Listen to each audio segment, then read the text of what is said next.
consortium. I'm a development economist, and until recently, I was the deputy president of AGRA, pretty much involved on issue of agricultural transformation. So it's a privilege to really be moderating this conversation. And before I start, I have just few housekeeping items to clear. Firstly, to welcome all our participants. We're happy to see that they are still registering, and to invite them as they come in to do the poll. We're doing let me just quickly, there is a poll as they join in. I think it will help us just to set the objective of and target of this session.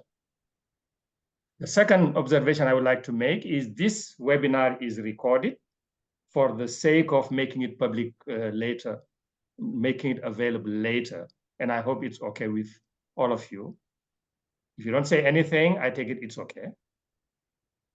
The third observation is the chat box is disabled. So we will invite the public to engage in the Q&A box, especially if you have specific question to the speakers that would enable us to manage your question and your concern. There is a French translation that is available under the interpretation channel. And I hope our colleagues, the French speakers, can use that channel. I'm told that there will be a group photo at the end of the webinar. And at that time, we will ask all of you to open your camera and make sure that we can keep a record of this very, very memorable event. Now, with this, I would like maybe just to formally start by acknowledging that this webinar is actually being, the conveners of this webinar is the African Union, AUDA-NEPAD, and PACA. And it's in the context of the commemoration of the World Food Safety Day that has been globally celebrated on June 7th. So this event is part of that process. Now, we will be listening to two projects that have been funded by the European Union, and this is why we're grateful that you are here, Saeger, and that will be sharing your wisdom and your ideas around the significance of this program. The two projects that will be speaking are the Food Safety for Africa and the UPRISE, who also co-host this webinar. Now, the gist of our conversation will focus on food safety, but with a lot of emphasis on the informal sector. And we are very happy to also note that in the audience, we have some players who operate in the informal sectors. So we'll have an opportunity, hopefully, to hear from them and get their insight. Now, with that, I would like to start with the first part of the session, which basically we have the privilege of listening to you, Dr. Lutzaya, and to Dr. Janet Edeme, who will join us, but also to Edrin Lisingwe Potabong. I apologize in advance for my bad pronunciation. The combination of French, Mandinka, and in English doesn't help very much, but apologies. So to start up with that, and I want to start with you, Hans, if you allow me to call you that, that short name. We know what we're dealing with. I think we're talking about food safety days, and the issue have been very well highlighted in terms of what is at stake from a health, from an economic, but also from a sustainability point of view. I'm sure you will tell us why it is important for us in this discussion that to share insight, create awareness, share knowledge and best practices on how best to manage the issue of food safety. Now, with these few remarks, I would want to give you the floor, letting you know that we have very strict time for everybody. And I apologize in advance if I have to unmute and ask you to stop when the time is up. I hope I will not have to do it with you, Dr. Lutzaya. I note that you are a scientist also who's been involved in policy. I did some research and I learned, maybe, my research is not completely wrong, that you did some you did study agricultural sciences at the University of Hannover in Germany. You work at the Council for Tropical and Subtropical Agriculture Research in Bonn, and at the EU office at the German Science Ministry. Currently, you are a scientific officer at the European Commission, and you deal with issues related to agricultural policy, sustainable agriculture, agricultural knowledge system, and global food security. So Hans, if anybody can tell us about this subject, I think it's going to be one, you should be one of them. So the floor is yours to share your remark. And thank you. Please unmute Hans. Please, I have to ask. Unfortunately, they have to unmute you. Please unmute him. It's time for him to speak.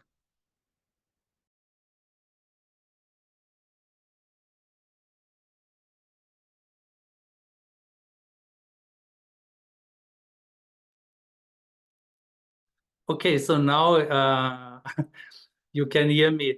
So welcome on behalf of the European Commission. I'm Hans-Jörg Lutzeyer, working at DG Research and Innovation at the European Commission in Brussels, as Fadel correctly pointed out. And it's great that the two projects, UPRISE and Food Safety for Africa, joined forces to address food safety in the informal sector. We are funding both Horizon Europe projects as part of two strategies. The first one is the Partnership on Food and Nutrition Security and Sustainable Agriculture, and its 10-year roadmap, which is covering our investment, and the joint investment is around 400 million so far. And the partnership aims to boost the impact of joint EU-AU research and innovation activities in transforming food systems and developing the bioeconomy. The Food and Nutrition Security and Sustainable Agriculture Partnership is on the European side also linked to the Green Alliances set up around the EU's Green Deal and the Farm to Fork strategy. And the other linkage point is our EU Food 2030 research and innovation strategy, which is funding research and innovation projects to achieve co-benefits for nutrition, climate, and innovation. In funding projects, Food 2030 is pursuing 11 pathways, and one of them is the AU-EU Food and Nutrition Security and Sustainable Agriculture Partnership. The informal sector is key to food security in Africa, and food safety regulation should not undermine this crucial role for food security of the informal sector. Regulation should be part of a food safety culture which is built from bottom up with all actors of the food system, including the informal sector. And therefore it is excellent to address the informal sector at an early stage of both projects. And I'm excited about new insights during today's webinar. Back to you, Fadel.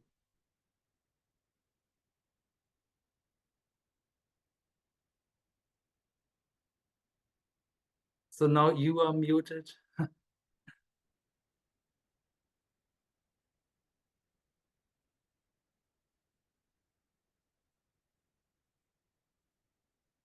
May I ask the technician to stop this process, because now we can't manage a flow conversation if the moderator cannot unmute himself. Can you allow at least the panelists to be able to speak freely so that we can have a conversation? But Hans, thank you very much for highlighting not only your role, but the role of the EU Commission, where this program fits, and what is at stake here. The need to have policies that addresses food safety, but inclusive of the informal sector. A bottom-up approach to build a system that will be win-win for all. That's my summary of what you said. And I think we'll come back to that, because understanding who is the informal sector, what are the standard operating procedures, what are the outcome on the health, economic, and social benefits, and how can policy address those challenges. So I think you get us started on a very good footing. Now, with that, I would like to invite our next speaker, who is Dr. Janet Edeme. Is Janet online? Can you open your mic, Janet, if you are here? So while she's coming out, let me read what I learned about her in my brief research. She's presently the head of the Rural Economy Division in the Department of Rural Economy and Agriculture of the African Union Commission. Dr. Edeme is also a scientist, specialization in plant pathology. She also involved in agricultural development and policy formulation, development analysis. Within the African Union departments, she oversees, she's the focal point on the status of implementation of initiative and program adopted by head of state. So this is really a very important interface person between the programmatic commitment and what is happening on the ground. So Dr. Janet, if you are here, the floor is yours. Please open your mic and address the audience. Can somebody confirm is she here? I'm online, so maybe we'll move to the next person. Okay, so then is Estherine here? Estherine Lising Fatabon. Yes, she is. Okay, so very quickly, while you open your mic, let me tell you what I learned about who you are. You are a director of the Program Implementation and Coordination Directorate in the NEPAD Planning and Coordination Agency. You have served in several positions at the university as a lecturer, but also a director of policy and strategy. You have a degree in law and as well as international affairs, specializing in international policy and practice. So we're pleased to have you. Please address the audience. Welcome, madam. Thank you for having me. I will perhaps put off my camera because the network is really not very good. So just to facilitate the communication, I will put off my mic. And I'm actually presently the Director of Agriculture, Food System and Environmental Sustainability at the African Union Development Agency. So it would be my pleasure to make a few remarks. Let me just pull this off because the network is not that good.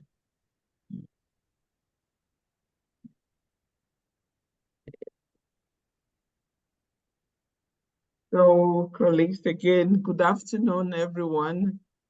And it's a pleasure and privilege to address this audience on the occasion of the commemoration of the World Food Safety Day. Distinguished guests, colleagues, ladies and gentlemen, of course, we all know that traditionally this is commemorated on the 7th of June, and this year marks the 6th edition following its launch by the United Nations General Assembly on the 20th of December, 2018. The African Union Commission and the African Union Development Agency, NEPAD, prioritizes food safety as Africans are disproportionately affected with the challenges it represents to their daily undertakings. Data shows that the number of foodborne diseases and deaths in Africa are amongst the highest in the world. We now know that in Africa, foodborne diseases account for more than 91 million cases of illnesses each year. Unfortunately, children under 5 years of age carry 45% of the foodborne disease burden, with 125,000 deaths every year globally. This is why each year we commemorate the World Food Safety Day to raise awareness, facilitate knowledge sharing, and foster collaboration among stakeholders to enhance food safety practices on the continent. We have to do everything we can do to reverse the numbers that I just cited. The theme chosen for this year's commemoration is Prepare for the Unexpected.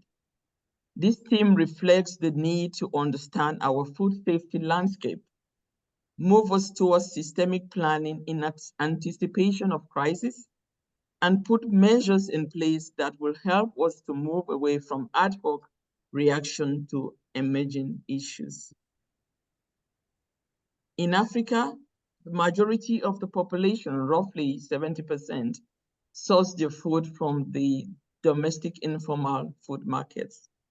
In this slide, most of, and just to name a few, the meat, the milk, our eggs, and the fish produced in developing countries are sold in traditional domestic markets that lack modern infrastructure and effective food safety regulation and inspection. But these informal markets also provide livelihoods for hundreds of millions of people, generating jobs and income. Therefore, understanding this unique landscape will help us to better plan our interventions to respond appropriately. In this slide, the African Union Development Agency, NEPAD, and the African Union Commission Partnership for Aflatoxin Control in Africa, PACA, in collaboration with the Food Safety for Africa and the UPRISE project that was mentioned by the previous speaker, that's funded by the European Union, have organized this webinar, the current webinar that we are having, that's titled Bridging Gaps in the Informal Sector.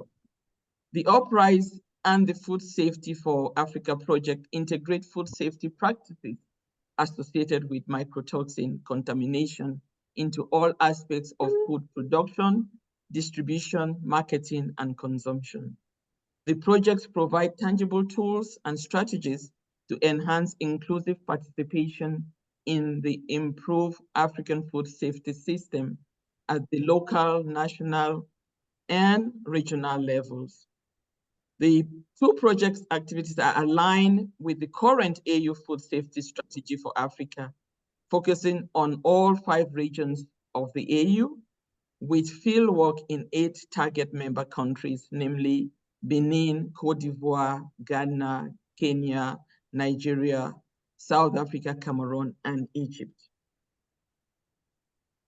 The projects are strategically aligned to AUDA-NEPAD's nutrition, food safety, and food system strategic programs, and of course, our overarching policy framework for agriculture and nutrition, which is the Comprehensive African Agricultural Development Program, CAADP, that we all know of. It is therefore my great pleasure to lead the implementation of these projects with a consortium of partners and working closely with my sister, Dr. Janet Ndeme, and the staff at PACA Secretariat that are housed at the African Union Commission in Addis Ababa. As you will all know, colleagues, agricultural products are the most traded goods in Africa. Therefore, agribusiness is expected to benefit significantly from these investments.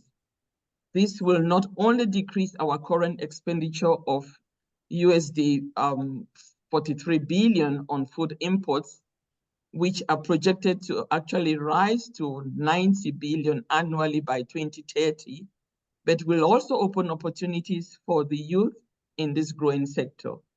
By improving food safety in the informal market, our agribusiness stakeholders will be able to tap into the significant economic gains from producing safe foods that can be traded within our continent through the African Continental Free Trade Area.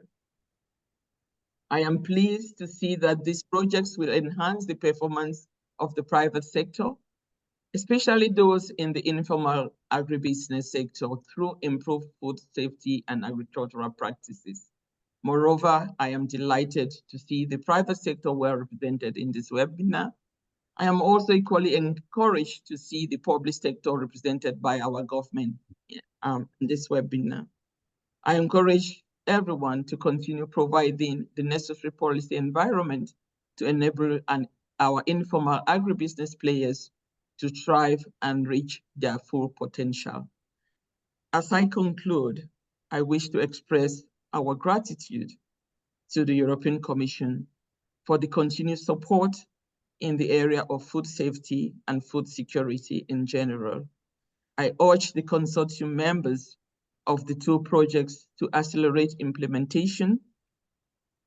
The visibility of the partnership between the EU and the AU through this project will be adequately reflected in tangible results, which will encourage informal agribusiness players to continue to work tirelessly to ensure that safe and nutritious food are available to everyone in Africa.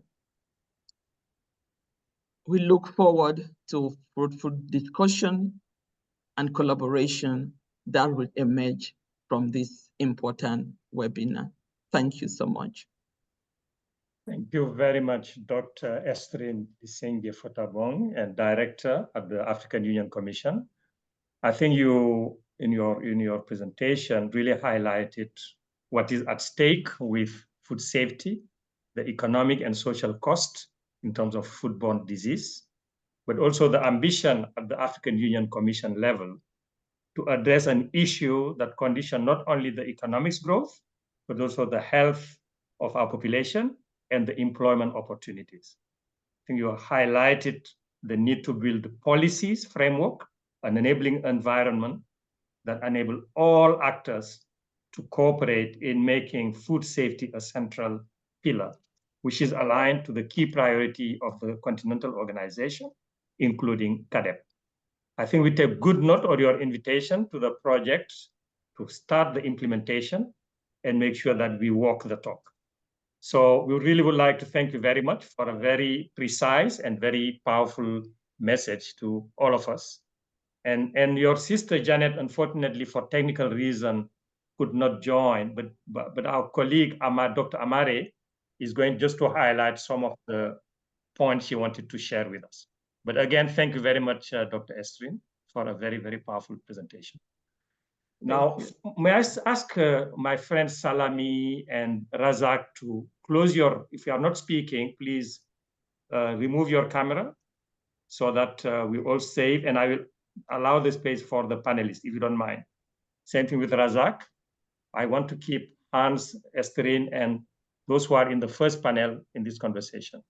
So Dr. Amare, a few minutes just to share with us the key point of Dr. Janet's submission. Over to you. Thanks very much, Dr. Fadel. So as the moderator said, unfortunately, Dr. Janet couldn't join. She registered several times, but is not getting a link. So she sent her apologies. So I will read very quickly her written message.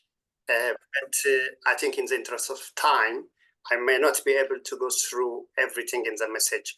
But her message is, distinguished guests, esteemed colleagues, ladies and gentlemen, it is my pleasure to welcome you all to this important webinar commemorating World Food Safety Day 2024, organized by African Union Development Agency and African Union Commission with Food Safety for Africa and UPRISE projects funded by Union.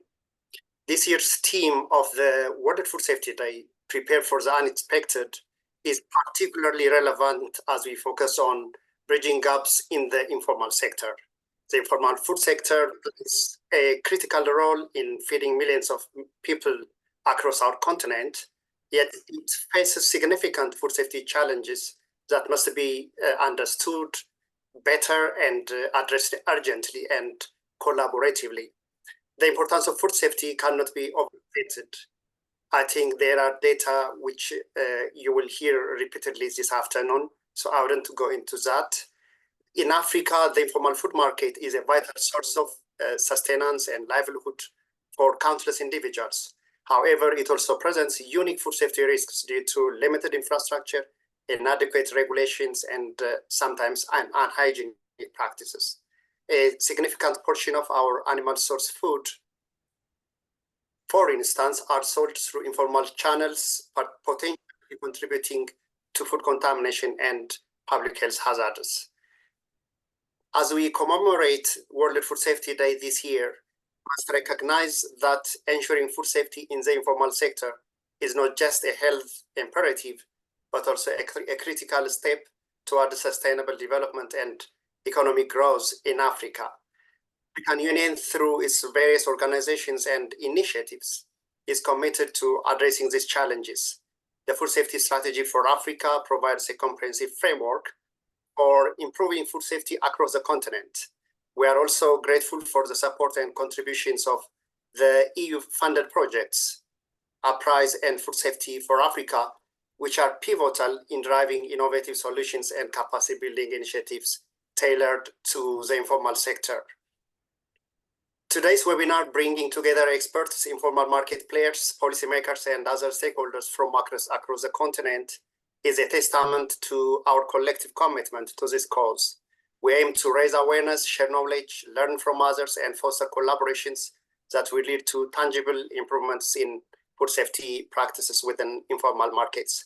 I'm particularly excited about the launch of Food Safety for Africa project's knowledge platform, which will serve as a valuable source of capacity building and information dissemination on food safety. As we proceed with today's discussions, I urge all participants to engage actively, share your experiences, and contribute to developing innovative solutions. Let us use this opportunity to bridge the gaps in the informal food sector, enhancing food safety for all in Africa. Together, we can build a safer, healthier, and more prosperous Africa. Thank you. I wish you all a productive webinar.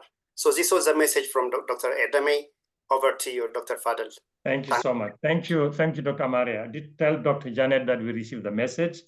We apologize for the technical issues that prevented her from presenting, for attending.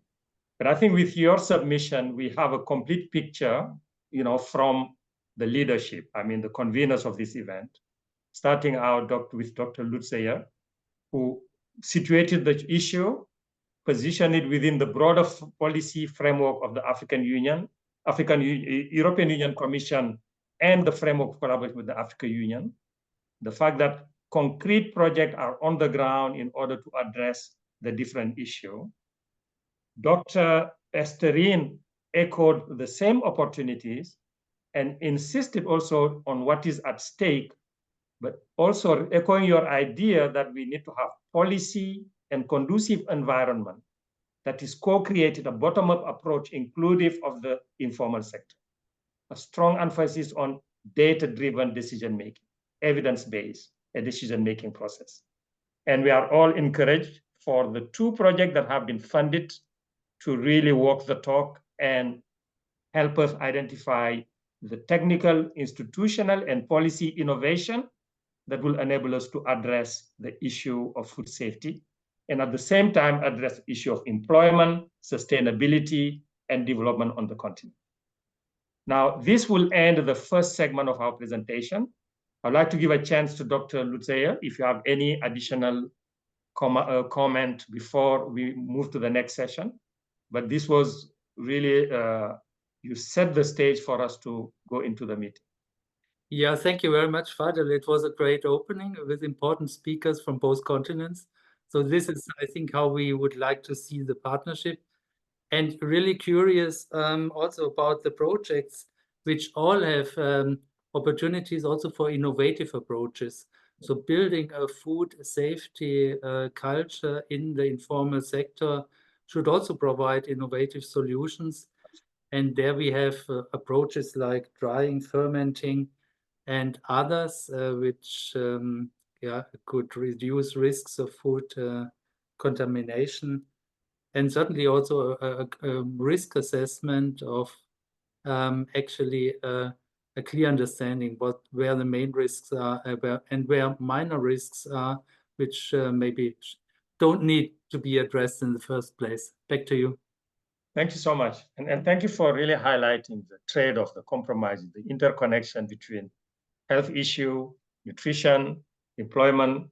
They need to have proper scientific tools to assess the risk and make decisions that will enable us to optimize on all these outcomes. I think we are really at a very good place. We have 2 very interesting projects that have been funded. And the next session will enable us to welcome Dr. Titilayo Falade, who is the coordinator of the Food Safety for Africa. I will invite Dr. Titilayo to open her mic. Just a few intelligence on you, Dr. Titilayo. I learned that you actually studied in Australia, which I've been meeting for the last 2 years. I never knew that. But your research interests are currently on food safety, plant pathology, climate change, adaptation, and mitigation, with a focus on mitigating exposure to mycotoxin, heavy metals, pesticide residue, food fraud, biodiversity protection, and One Health.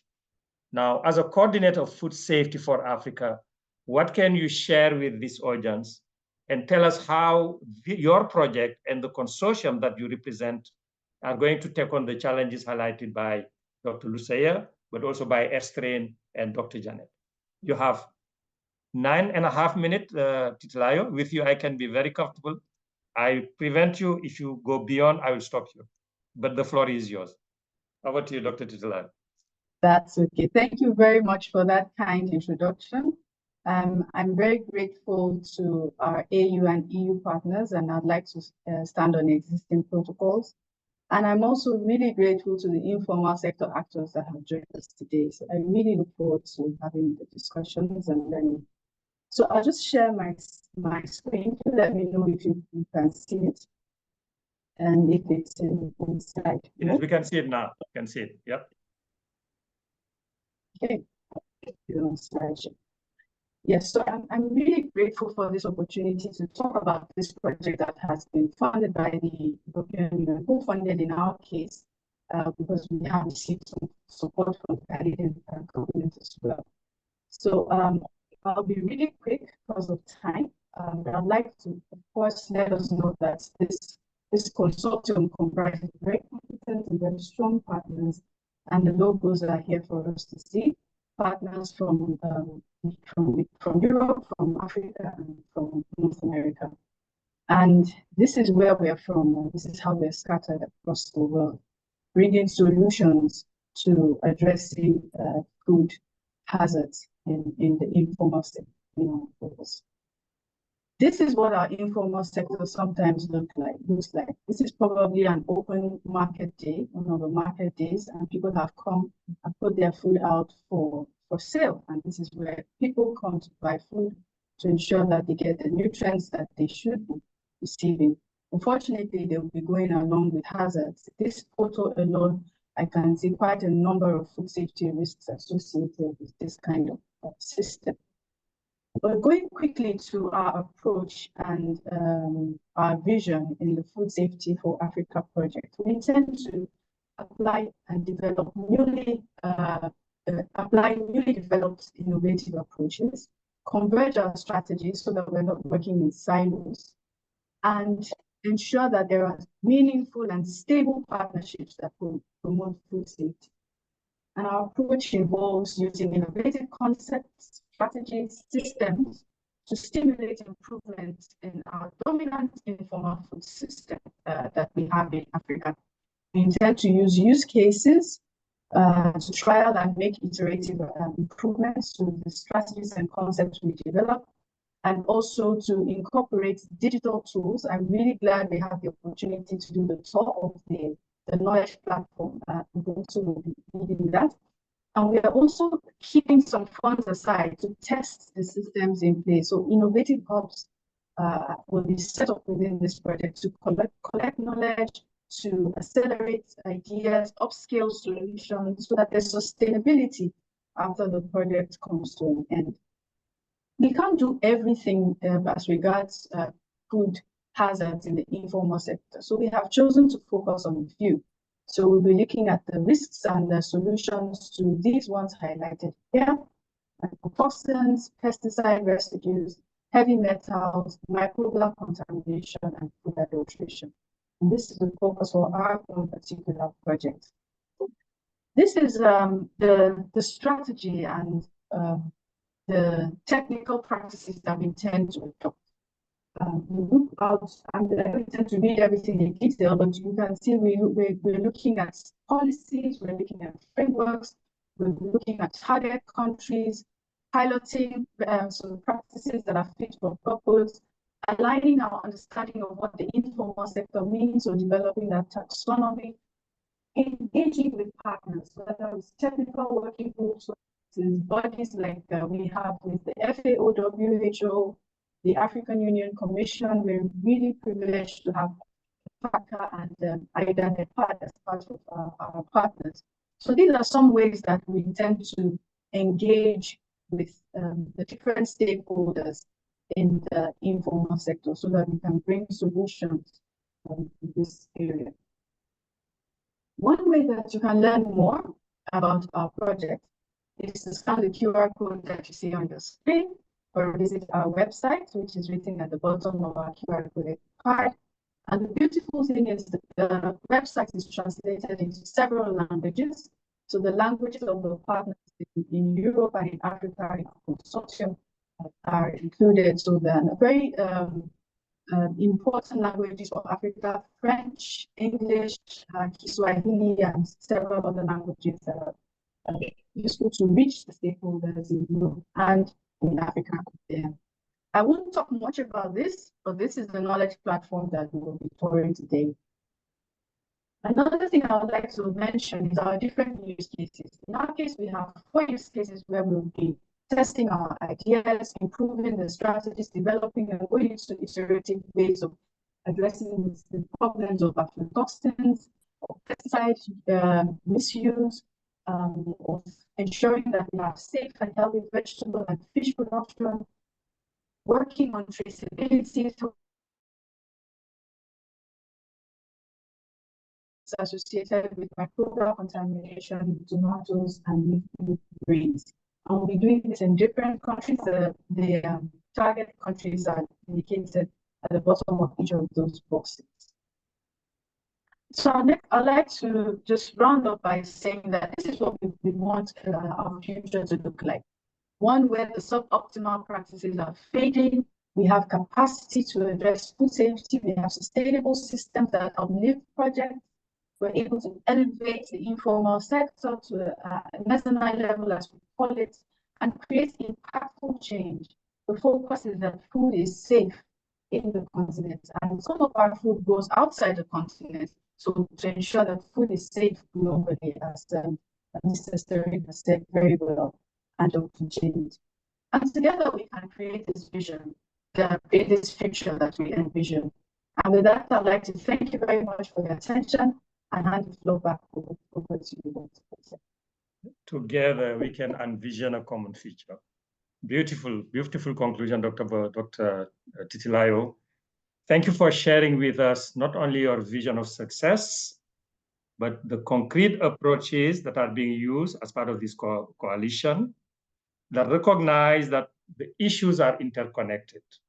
If I look at the map of your partnership, they cut across several geographies and even several continents, different disciplinary entry point, specific focus area where you are testing ideas, technical, institutional, and policy-wise, so that together we get to a comprehensive strategy, the type that Dr. Estrin was talking about, that are not knee-jerk reaction to risk, but thoughtful and co-created solution to addressing food safety. Thank you so much, Dr. Titilayo.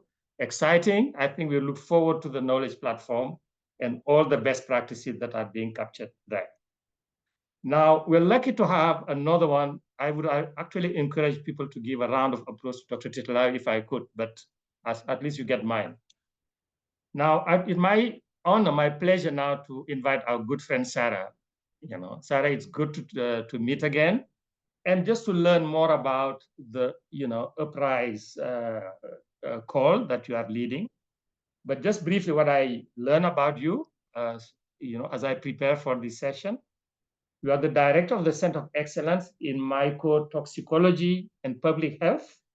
You are a full professor, Faculty of Pharmaceutical Sciences, and the coordinator of MyTox, an association of research platform, MyTox South International Thematic Network.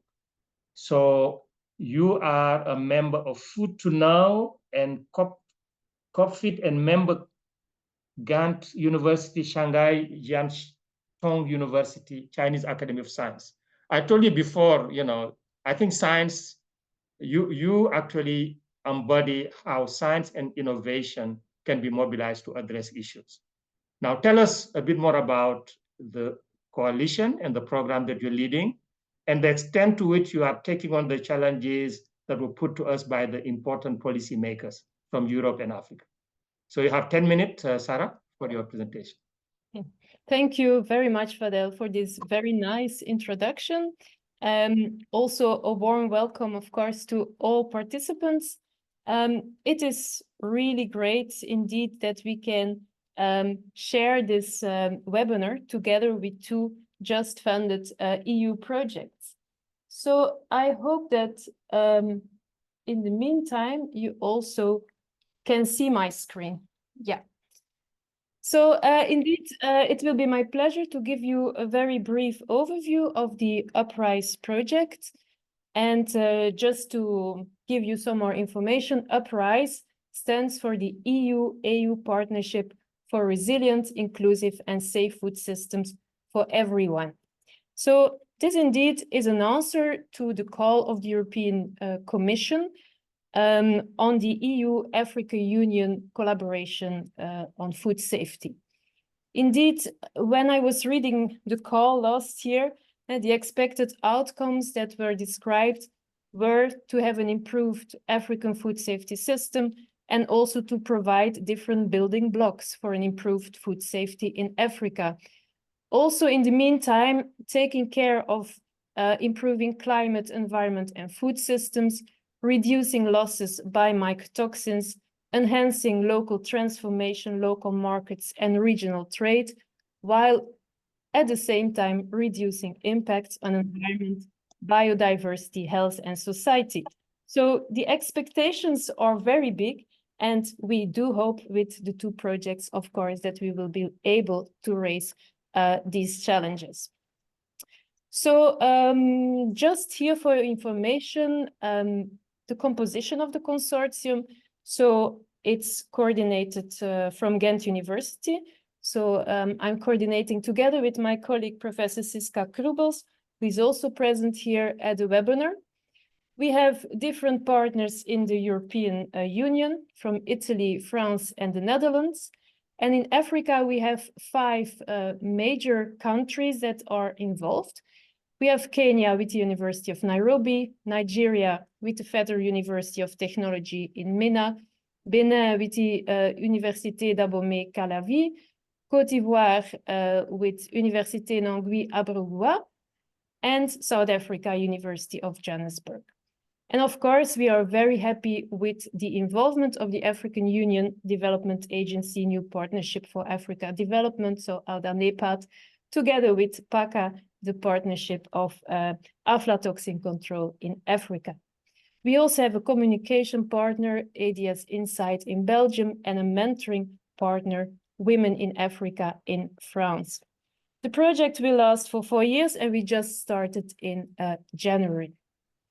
Maybe first, before I continue with giving you some details, it's important to tell you that we decided to focus on mycotoxins. Although, of course, we know that food safety is much more than only mycotoxins, but we want to go in depth in one of the biggest food safety issues. So everything is around mycotoxins.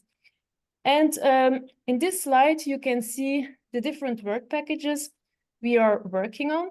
So we have a first work package, which is concerning co-design and implementation of best practices to improve food safety and develop a quality culture. Indeed, this will be a very practical work package. We will closely collaborate with small and medium enterprises through the selection of business cases. In the second work package, we will focus on the regulatory aspect, on the incentive systems for mycotoxin control in the informal and formal sector. In the third work package, we will deal with adapting to climate change.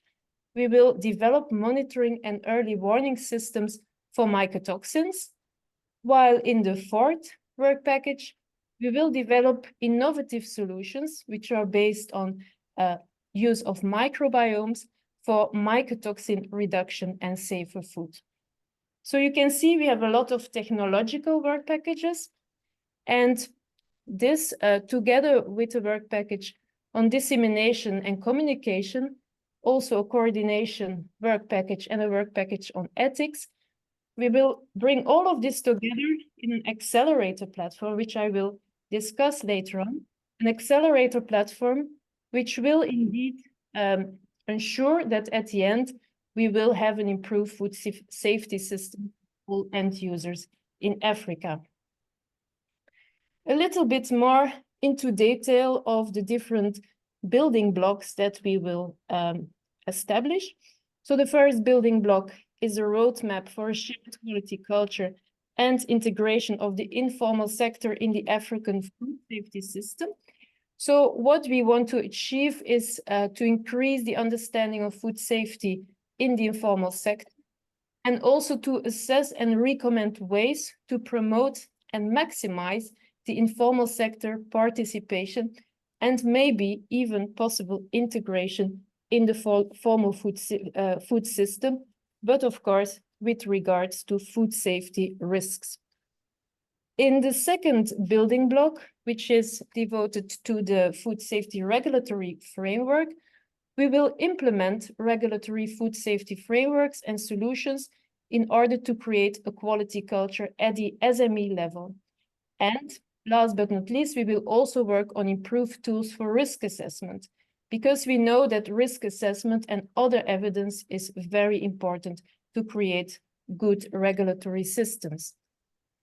The third building block, as I said, is on the climate change adaptation. So we will develop monitoring and early warning systems, which will enable us to adapt to climate change and also reduce increased risks to food safety.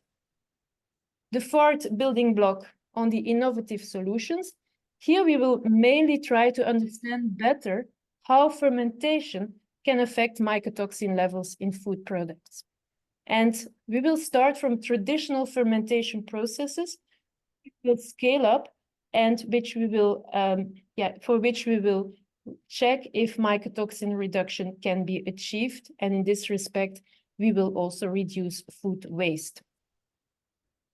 The final building block on co-creation, training, and mentoring is, of course, very important, because we want to set up pilot training systems to help the informal sector towards compliance with food safety and quality schemes. Also, to enable all these objectives to be achieved, we will work with a multi-actor approach. This I will discuss more in detail. What is this multi-actor approach? This is, we will work with an accelerator platform, because the knowledge that we will generate in the 4 work packages will have to be implemented, and this can only be through this system of accelerator platform. So here you can see how the accelerator platform looks like. It is a multi-actor system where we have involvement of African food safety authorities, consumer organizations, farmer organizations, mentoring organizations, other international projects, business cases that we will select in the project, trade organizations, and also rapid test kit providers.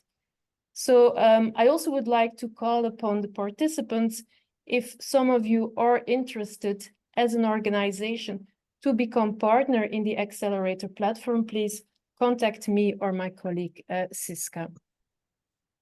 So last but not least, this is the final part of my presentation. Being an academic working at university, for me personally, it's very important to invest in young students, to invest in young people who will be the future food safety researchers. So, and therefore we also created an UPRISE PhD community, which consists of 9 PhD students, which we selected already. And they will all have a joint PhD. It means they have supervisors, both from African and European universities. So if you want to have some more information, please visit our website. You can also register for the newsletter. And yes, finally, here you can see the picture of this very enthusiastic team when we gathered for the first time this year in Ghent. And with this, I would like to thank you for your attention. Thank you. Thank you so much, Sarah. Very, very lively, very exciting. I think we're really lucky to have two very innovative projects that are really offering us a spectrum of approaches and solutions to the issue of food safety. I take good note, Sarah, on your focus on mycotoxin, but also how you brought into now several layers of issue and discipline, scale. I think I find a very similar approach with food safety for Africa, recognizing that there is an interconnectedness of issues that has to be embedded in specific agroecologies, and we have to take into account the full system, not only food production, processing, but also the consumers, multi-sector approach. I think now that this is the second section, if Dr. Estrin is still around, I would like to just hear from her whether what she's heard from both of you take us in the right direction. I would also ask our friend Hans, if he's still around, just to give us very few comments before we move now to the next session. Is Dr. Estrin still with us? So if not, maybe then I will just do something that was not planned. Firstly, encourage everybody to ask their question in the Q&A place to the speakers. But Dr. Titilayo, just asked you, what surprised you in what Sarah presented? Any surprise? Sarah, I'll ask you the same question. Just one, then we move to the next. I think I've seen this presentation before and I've interacted a lot with Sarah. And the first thing that struck me then, which I'd like to say, is the similarities in what we're looking at and how we're connecting with the informal sector. So it warms my heart that there are very many opportunities for us to collaborate in the duration of this project. So that was a surprise because we had never talked before we applied, and our ideas are in sync. So that was one surprise. Great, thank you very much. That's a nice surprise indeed. So Sarah, what surprised you in the food safety for Africa? Yes, same from my side. For me, first of all, it's wonderful that we can collaborate. I also feel we really have a lot in common and of course also synergy that will be established. A real surprise, not really, because I also already saw some presentation and knew what the plans are for this project. But very important is the platform, the digital platform, because this is something we are not focusing on as such. We are, let's say, we are more focusing on the pilot trainings, on the different training hubs in the 5 different countries. But I think there we can maybe try to find some complementarity. So that's, I think, the most important. Thank you so much. I think both of you are highlighting something really very important in this approach to food safety. Firstly, the nature of the challenge is such that we have to go a bit higher. We go meta, that enables now to bring in, you're talking about climate, she's dealing with all the issue. By addressing food safety issue, there is a chance that we can simultaneously address all the important issues. That's one. Secondly, it's an area where when we cooperate, we all win. It's not a zero-sum game. I think that's very lovely that both of you can share your cards, your trade secret, and nobody feel like they are losing anything. We are all helping the food safety agenda to advance. Thirdly, cooperation across geography. Our friend, Professor Laureate used to say, we live in one world, in the same world. So we have to talk to the whole person, the consumer, the lady, the man, the taxi driver, and the whole society, where we try to reconcile issue of environment, economics, and fairness. So I want to thank you for this very exciting segment, and maybe transition now to the third segment of this webinar, while colleagues are putting their comment on the Q&A, I'm still looking for them. And I may ask you to come back if there is any question asked that are addressed to you. So I'd like to invite Dr. Just give me 1 second. I think you're already here, Changwa, Dr. Changwa. Am I pronouncing your name right? Yes, perfect. Excellent. Thank you so much. And finally, Dr. Grace, I think you're here earlier. And now, it's really good to have you at this section, at this segment of the webinar. You listen to the higher level policy framing, agenda setting part of section 1. We examine 2 case studies, two projects that are being funded that are dealing with the issue of food safety. But all of this hinges on the informal sector. What I didn't hear much about, maybe you can help me and the audience, is who is the informal sector? What defines it? Do they have unique structure? Do they have unique conduct that make them more conducive to unsafety? Is informal unsafer than formal? So what is it? I mean, I'm sure you didn't plan to have that, but I'm just sharing with you, listening to the previous conversation. What do we know about the informal sector that we can tap into and help us meet the agenda of driving a safer food system? Now, before starting, just quickly, Dr. Changwa, I know you are a chief scientist at the European Food Safety System and Natural Resources. You hold a doctorate in food technology, mycotoxicology, and a master in food science and technology from the University of Johannesburg.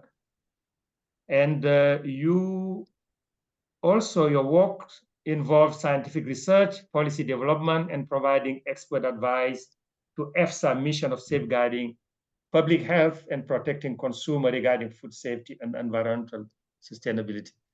It sounds like such a big job, Changwa, but tell us what do you want to share with us this afternoon? So if I could maybe take a step back with the introduction.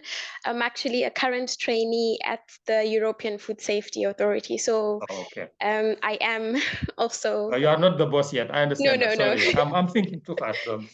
Yes. Okay. If I may possibly share my screen now? Yes, please do.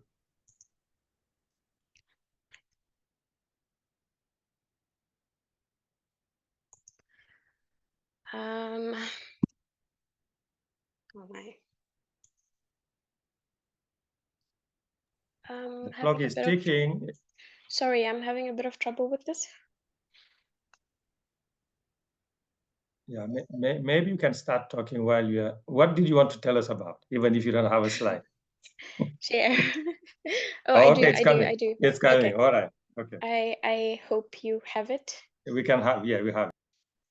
Okay, it's not in presentation mode either. Apologies. Anyway, my presentation is essentially covering food safety in Europe. I'm still trying to get this right, the slideshow right, but I'm having trouble with my computer. Okay, so you will have to tell us in an elevated speech, what is the gist of your presentation while you're figuring out? So essentially, I want to go into what the European Food Safety Authority does.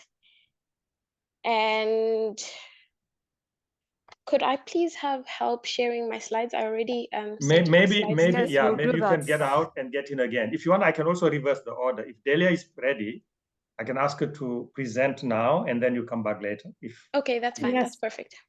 Okay, I can jump in. Okay. Your slide is in presentation mode, so maybe you can proceed. That's what I see. That's what you see. Yes. So try to move to the next one. Let's move to the next, please. So essentially, I am talking about food safety in Europe. And to do that, I have to give a brief overview of EFSA, the European Food Safety Authority. So EFSA is actually one of the more than 40 decentralized agencies in the EU that actually contribute to implementing policies in the European Union. And these agencies all cooperate by pulling together technical specialists, and thereby they provide EU institutions with specialized knowledge. And in the case of EFSA, they provide specialized knowledge for food safety. So it was established in 2002 after some food crisis that was going on. And essentially, they seek to improve food safety in the European Union. And mostly, one of the core things that they try to do is to clearly separate risk assessment and risk management functions. And this is backed by the EU General Food Law, which actually codifies specific principles and rules of how they should function. So essentially, EFSA is looking at the risk assessment and risk communication, and the risk management will be based on the national governments and also the EU, the European Commission themselves. If we then go into EFSA's remit, what they do per se, we are looking at a broad range of topics that they look at. Their core mission is to ensure food safety in the food chain from farm to fork. And this also incorporates the EU's Green Deal farm to fork strategy. And they also look at the One Health approach in doing all of this. So they're looking at a broad range of topics from pesticides to GMOs, plant health, animal health, food contaminants, and so on. And there's a comprehensive list in the presentation slides that you might get. There's actually a link to actually all the topics that you might get. And in there, you could also get current opinions that have been published that might be of help to the current projects that are going on. And the three pillars of all the work that EFSA does is essentially risk assessment, scientific cooperation, and risk communication. And trying to put everything in 7 minutes is actually quite hard. But looking at who EFSA works with, to note is that you're looking at the national governments of up to 27 EU member states. And these typically work with research institutions, EU agencies, international agencies, which is where the AU, the UN, the FDA typically come in, and also individual experts. And in there also are the stakeholders, where there's academia, consumer organizations, and so on. And there's a lot of interlinking with academia, which both as partners and as stakeholders, which actually happens, of which I'm sure you all are aware that the projects that we're talking about today are actually funded by the Horizon Europe, which is part of it. And so if I try to bridge into all of the European side of food safety and the informal food sector, it can get a bit hazy. But I took the liberty to actually compare the two sectors, as we were just asked by Dr. Fidel. And when I look at the definition, it's actually looking at them, I think it's actually looking at the micro or the smaller scale food producers that may not always be registered or regulated. And when we take a closer look into that, we had pictures shared by the previous presenter. We find it's predominantly larger in Africa than in the EU. I also am from Africa, so I also took the liberty to actually compare both sides. And in Africa, we also find there is a lot less comprehensive regulation, and there's a high variability in the standards across regions, which is not the case in the EU. But at the same time, given the differences that are there, there is still a big need to actually acknowledge the crucial role that the informal sector actually plays in food security in different regions at different scales. And so in bridging together the challenges that are faced in different sides, there needs to be a unified global approach to food safety. And when I talk about the challenges, I'm talking about the food safety risks, the trade dynamics, the climate change impacts, economic stability, globalization, and so on. All of this poses challenges to actually coming up with a plausible solution from different angles. So what EFSA then comes in to do is so maybe you can round up in like 2 minutes, if you don't mind, Dr. Changwa. Yes, apologies. Yeah, no problem. Yeah. So EFSA tends to collaborate with partners and stakeholders in alignment with the United Nations SDGs, and they play a key role in actually enhancing food safety both within the EU and globally. And some approaches include, for example, providing an advisory role in some Horizon Europe initiatives, such as the UPRISE project that we have today. And they also harmonize regulations, not in a policy implementing way, but in actually providing the risk assessment advice to any stakeholders. And in conclusion, I would like to just show a few examples of some potentially relevant risk assessment opinions that have been given by EFSA. And with that, I would like to say there's actually a plethora of other publications, up to 10,000 publications that you could want to look through to actually get any risk assessment advice. And yeah, thank you for your time. Thank you, Changwa. I mean, I think slow start but powerful finish. I think your mapping and assessment of the EU food safety ecosystem is quite impressive, and I'm really personally amazed by the layers of institution from the continent to the countries and the different type of expertise that are brought together and implemented.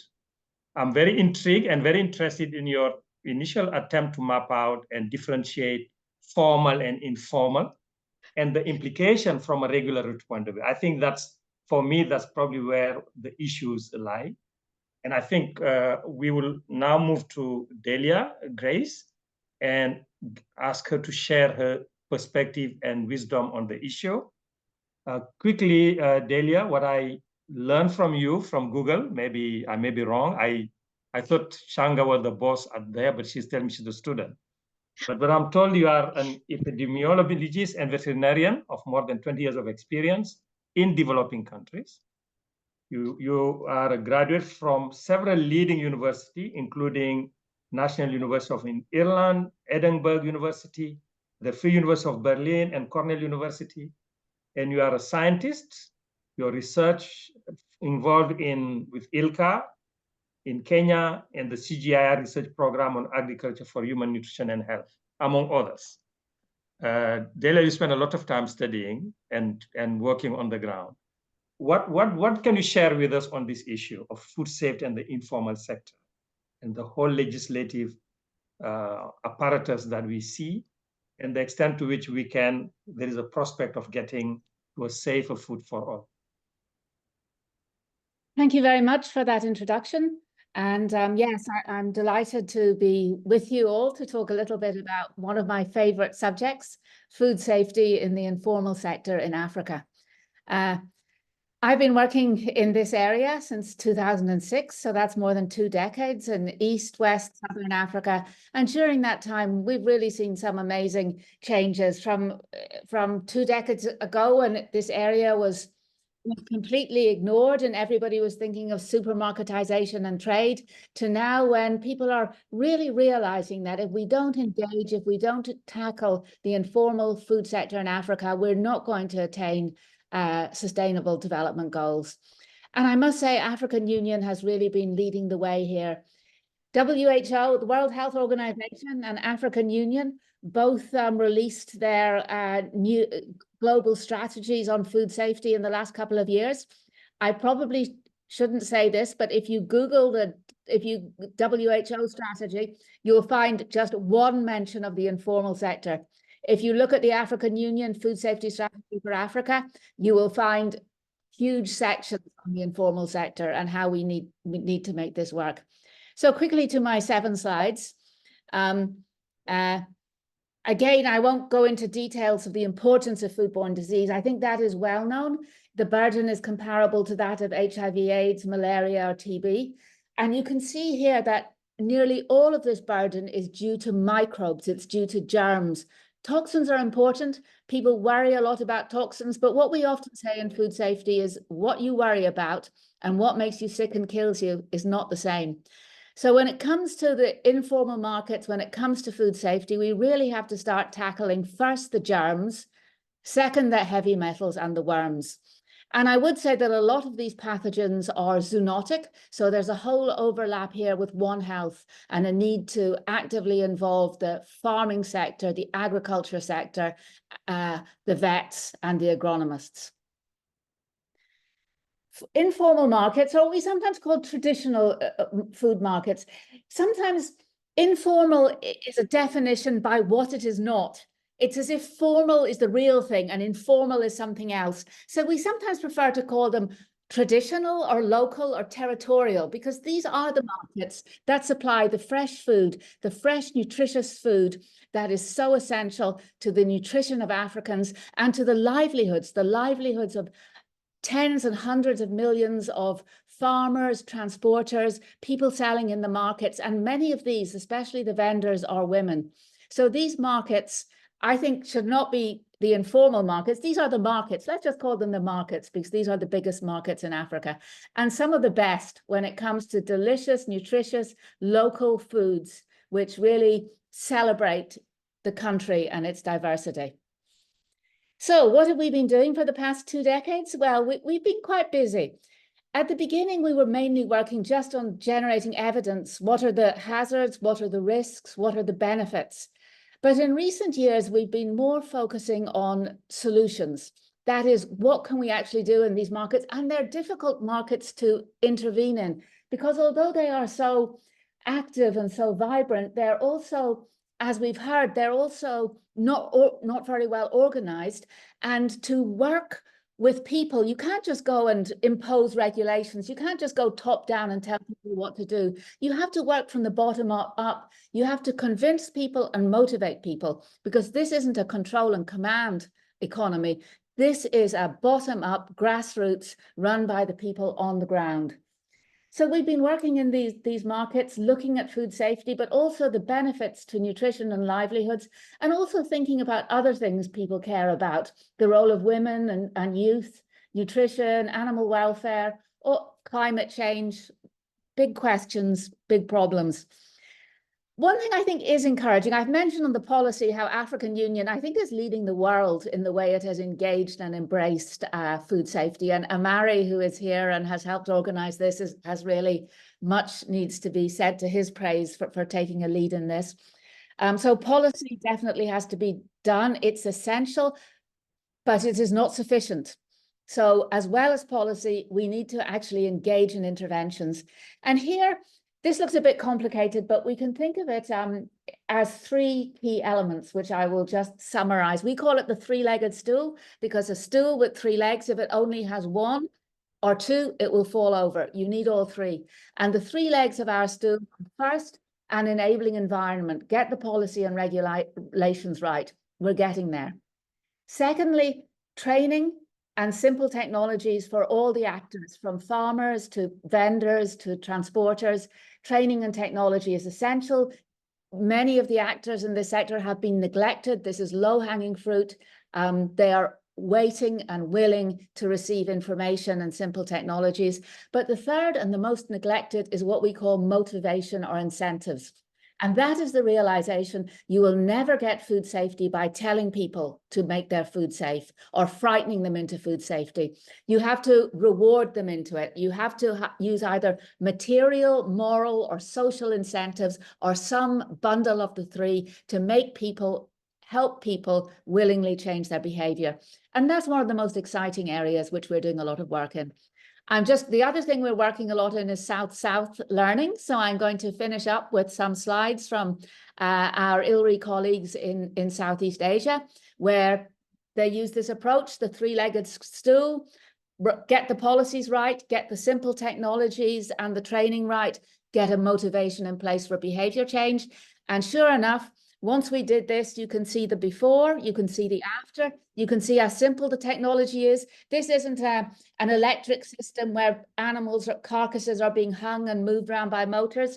This is simple off-the-ground slaughter. And what did we do? We were able to decrease the salmonella dramatically. And we also showed that consumers were willing to pay more than enough to fund the simple costs of training and intervention. So that was a win-win. What's coming up for the informal sector to look out for in the next year? We've been working with the East African community to develop higher education curriculum benchmarks. IUCA, that's going to go into across all of East Africa. It's going to be rolled out. The food safety strategy for Africa, I mentioned that and how great it is. It's being operationalized. Food safety is in the post-Malabo process. Many of us here are involved in that, and that's another great example to highlight informal markets. There was a food safety chapter, lead author Amari again, in the flagship annual Trends and Outlook last year, and we're covering it again this year. I'm a co-author on both of those chapters. And in this year in Cape Town in September, there's a big One Health meeting. Food safety in the informal market is going to be right up there in the top topics. Looking forward to seeing many of you there and in other places. Thank you all for your attention. Thank you. Really, now I'll ask for a round of applause to Delia. I think you sum it up for me. Not only answer the question, but you shift it. I really like the idea that when we talk about informal sector, we're talking about what it is not. Can we turn it around and focus on what it is? And I think the focus on local market, of traditional market, territorial market, nested market, whatever you call it, is really, for me, really a breakthrough conceptually. Secondly, focusing on the right issue. I mean, there's a lot of focus on, on the germs and what was the other one you mentioned that we need to focus on instead of the worm and the germ. I mean, the harmful element. I mean, so knowing what is the risk, what can go wrong. Thirdly, the approach that is a human design-centered approach. The larger environment, the incentive system, and the capabilities. I mean, and I think it completely resonates. I'm a member of the Food Safety for Africa, and it completely resonates with our approach to pull and push. The pull being creating market mechanisms for consumers to be aware and start demanding, paying for safer food. That would be the pull. And the push is everything that is done through policy, through industry effort, through capacity building to enable the operators to start applying safety standards. But I think the gist of what you are saying is people act on their meaning. You cannot force them.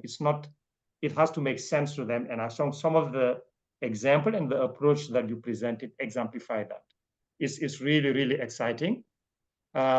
I want to check now, I think, how we're doing our time, but thank you very much, Delia, for really a very amazing presentation. And I think we look forward to more engagement after this call and see the complementarities. So I want to check with my colleagues, with Amare. Again, congratulations. I mean, we now know the great work the African Union and PACA have been doing on the issue of advancing and fronting the issue of food safety, the informal sector in relation to food safety. I want to see, before we move to the next session, I'm aware of the time, whether there is any question, comment to the panelists.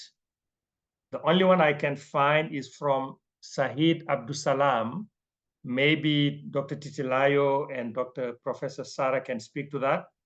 He's asking about opportunity as a student to get involved in your projects. Maybe if you can very briefly address that, then we will transition out to the next session. And I'll be happy to give the floor to my colleague who's moderating the next session. Dr. Titilayo? Yes, thank you, Dr. Fadel. I think we would respond to these questions in the Q&A. I need to read them, and then I can type in a response. And that would also help us for time. Thank you. Thanks. Dr. Sarah, Prof. Sarah, do you have any quick comment? I think you offered opportunity for people who wanted to get involved. Yes, our main call is indeed to stakeholders, different actors, different stakeholders. For students, unfortunately, at this time, yes, all PhDs have just been selected, but this doesn't mean that there might not be other opportunities in the near future. So, of course, I would say just keep contact, maybe, yeah, read the newsletters, and then we can see what the future will bring. Great, thank you. I think this complete the third section of our meeting. And I think I want to thank all the panelists for brilliant presentation. I think we started off with a very good setting of the context, the policy and institutional context of the work that both the European Union and the African Union are doing in order to promote what our friend was calling a culture of safety, and providing all the mechanisms within the European Union and the financing that are supporting innovative projects on the ground.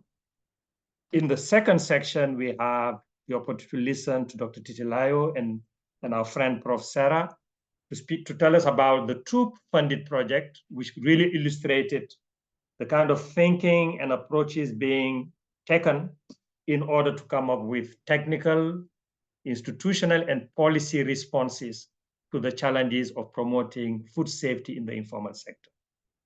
And in the last session, through Dr. Changwa and Delia, a brilliant contribution in highlighting approaches to the informal sector and also to food safety in general, but also to the informal sector. And especially Delia educated us on the need to rethink and change our framework as we approach issue of the informal sector by naming them for what they are: local market, nested market, traditional market, and understanding how working with the players, with the stakeholders, we can make some gain in terms of safety without compromising on their significant economic and social role. So with that, I want to thank you and return the floor to Dr. Titilayo, Dr. Amare, and to my colleague who's going to moderate the next session.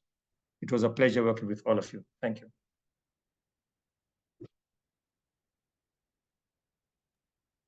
Thank you very much, Dr. Faded. So now we welcome Dr. Chris Mionda to moderate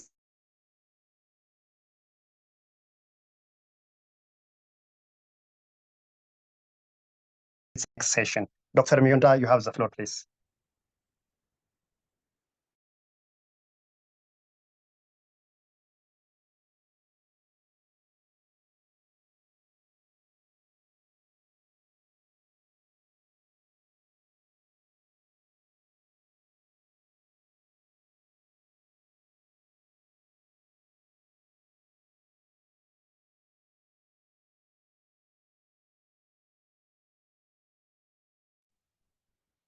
Dr. Chris, you're muted.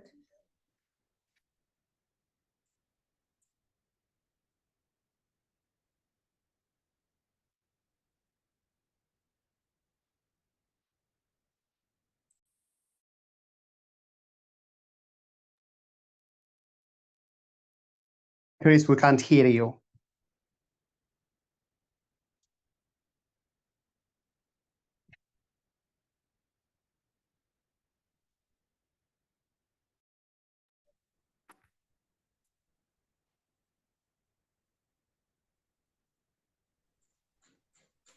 So maybe can IT colleagues unmute Dr. Mionda to save time?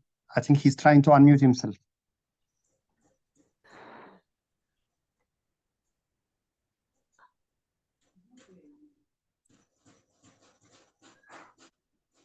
Dr. Amari, Chris can unmute himself if he's there. Yeah, exactly. That's what I thought. He's co-host. I can see that. What if it's not available? Chris, is that an issue with connection? I don't know.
Okay, so until Chris sorts out his connection problem, I now have the pleasure to welcome my colleague Chiluba from African Union Commission, who coordinates the SPS, the sanitary phytosanitary work in our department.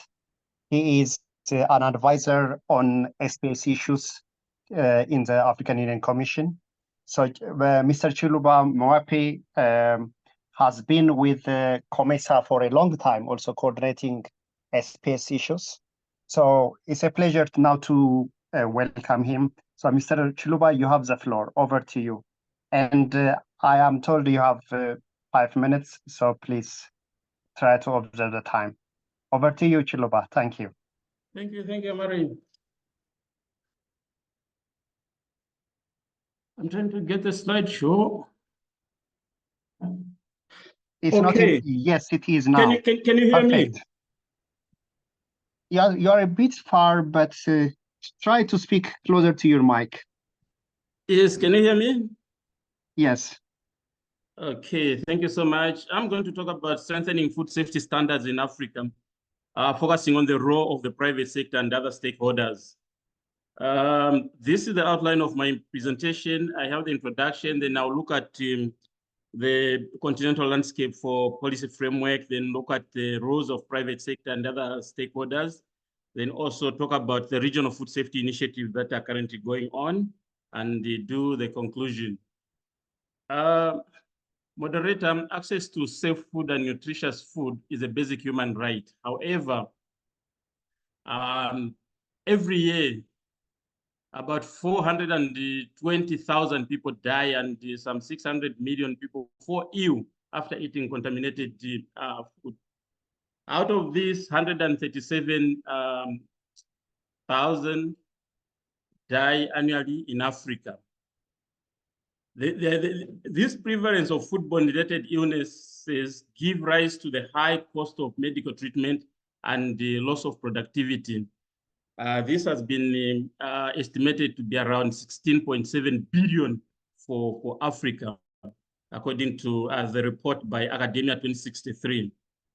Now, addressing food safety issues are actually critical, because it has already been estimated that by 2015, about 178% will be required to import food or to meet the demand for food. As such, it is critical that we develop and implement science-based food standards which can guarantee food producers and suppliers along the supply value chain for safety. Now, to address some of these challenges that the continent is facing, AU has put in place some policy framework. The overarching policy framework is the Africa Union Sanitary and Phytosanitary Policy Framework, which provides guidance to the AU member states on implementing science-based SPS systems, which are in line with the international standards. Now, to ensure that this policy framework is well implemented, we have the animal health strategy in place, which provides a framework for managing animal health matters on the continent. Then we also have the food safety strategy for Africa. This also provides a framework for harmonized implementation of SPS activities with respect to food safety. And under the food safety, we have the food safety implementation plan, as well as we are in the process of developing guidelines on how the informal food sector can be brought to the table and get regulated. Then on the plant health side, we also have the plant health strategy for Africa. Then we also have Annex 7 on SPS measures, which is helping in the facilitating the implementation of harmonized SPS measures under the African Continental Free Trade Area. Moderator, this slide shows how we have performed with respect to the SPS health indicator. Out of the 21 member states that provided data, only 8 are actually above the 50% mark which is the target under the implementation of the AU SPS policy framework and the food safety strategy. Now, what do we expect from the private sector and other stakeholders? We expect them to participate in the development or formulation of national standards as well as regulations. This can be achieved if the private sector is well represented in the National Codex Coordinating Committee or in the National SPS Committee. Their concerns will be heard in those committees at national level. And this will eventually feed into the coordinating committees that have been established at regional level. And the RECs will provide reports to the AU SPS Coordination Forum at continental level. We also expect the food business operators to comply with the food safety standards and the technical regulations. Then we also expect the associations for food business operators to facilitate information sharing and best practices among their members. And this will help in the promoting of the culture of working together. They shouldn't see each other as competitors when it comes to implementing harmonized food safety standards or measures or technical regulations. Then the associations should also collaborate with national governments in developing industry-specific standards to improve food safety management, and they should also develop contingency plans in order to be in a position of addressing any outbreak of a disease or a food safety risk event. Then the private sector is also expected to provide input in the development of international food safety standards. Then we also saw that investment in the food safety sector is quite low. So member states need to promote investment in the food safety sector in order to improve the agro-food systems. Here, we are also looking at improving the laboratory infrastructure besides training the food safety practitioners. Currently, we have some projects which are running, those supported by the European Union, like UPRISE or Safe Food for Africa. Then we also have the African Development Bank supporting some projects. And we also receiving support from the STDF as well as the World Bank, including the United States Department for Agriculture. All these are aiming at strengthening the SPS systems on the continent. In conclusion, I would say that collective efforts are needed for agri-food systems to ensure food safety, animal health, and plant health in the spirit of One Health, as well as implementing the harmonized or science-based food safety standards in a transparent manner. Chair, food safety is everyone's business. Thank you. Thanks very much, Chiluba. We appreciate greatly that insight and scene setting for the panel discussion, which will come next. So it appears Dr. Chris Miunda is unable to sort out his technical challenges. So my colleague Wezi will step in and will handle the panel discussion and will try to lead the discussion with the panelists. So I Wezi, seem to be unmuted now. I'm Mary, I think. Wonderful. That is timely, Chris. Good to hear your voice. Over to you then. Oh yeah, heavenly intervention. Welcome, colleagues. So to now give a commentary, I think we move ahead. Thank you very much, Mr. Chiluba, for a wonderful presentation. And to give a commentary on your presentation, we are going to invite Dr. Andrew Edewa from Trademark Africa. Dr. Edewa, please.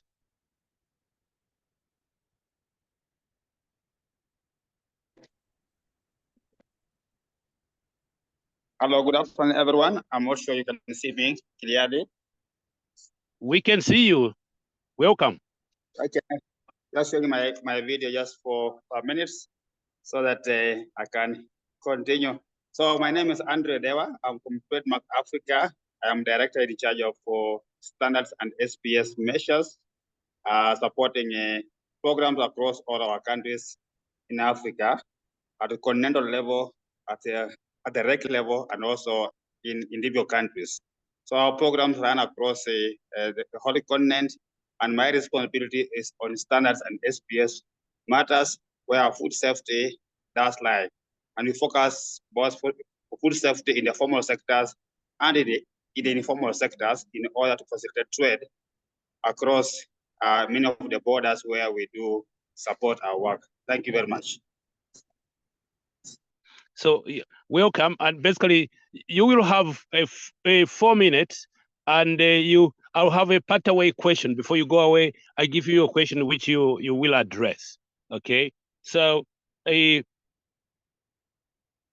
Dr. Adewa, the question I have for you is basically there is a significant gap between formal and informal markets. How can we effectively bridge the gap between formal food safety regulations and the realities of the informal food markets in Africa? That's the question I have for you. Please go ahead. Yeah, thank you very much, Mr. Chiluba. Yeah, that's a very pertinent question because as we know, only about 40% of food may go through the formal sectors.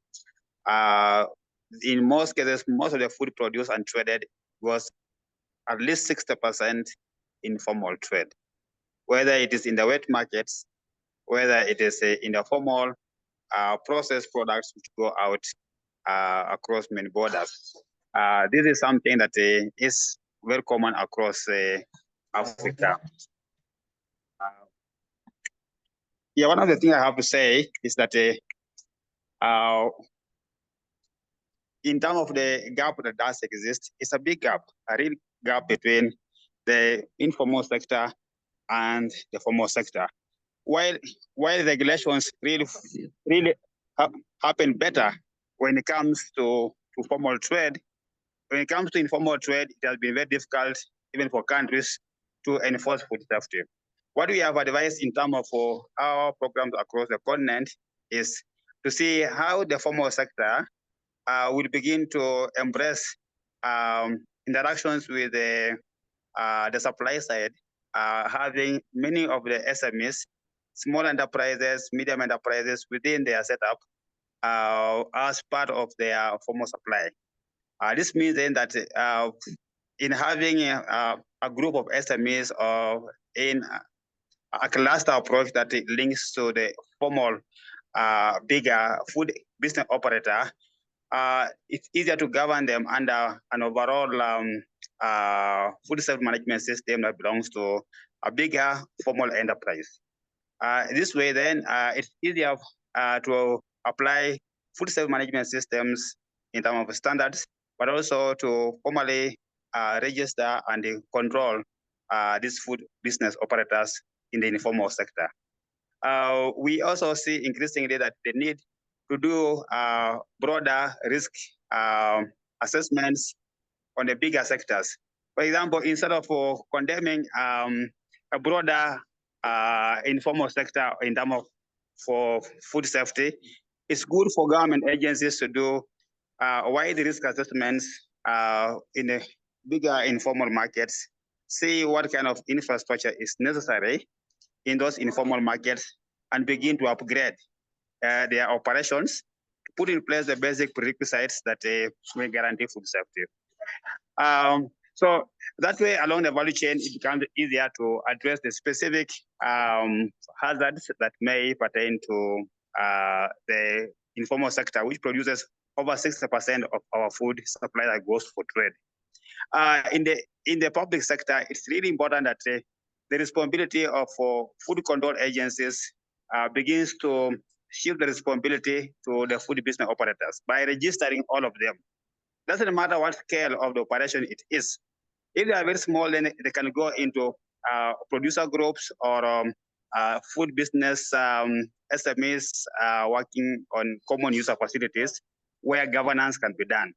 But there has to be a proper governance that shifts responsibility of food control, of food safety management, specifically to the food business operators.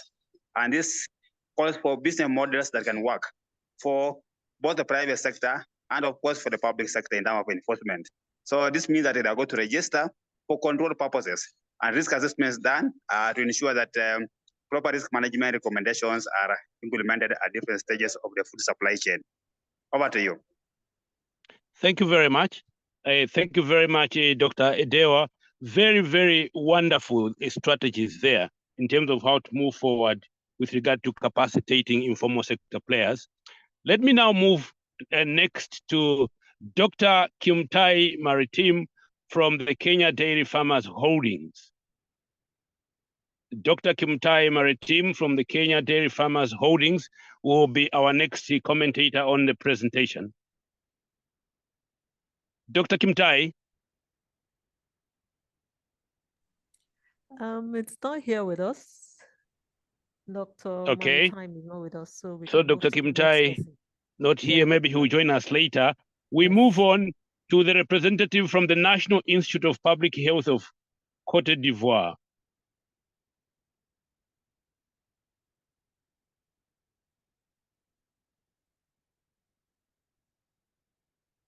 The representative from the National Institute of Public Health of Cote d'Ivoire is not here. So let me invite Dr. Meissa Hamza, the Executive Director of CFI Egypt. Dr. Muyonda, Dr. Yes. Hamza is going to be replaced by Engineer Salim, a consultant of Chamber of Food Industries in Egypt. Aha. So, Engineer Salim. Welcome, Engineer Salim. Engineer Salim from Egypt. Engineer Salim, okay. Maybe he will come later. Are you here?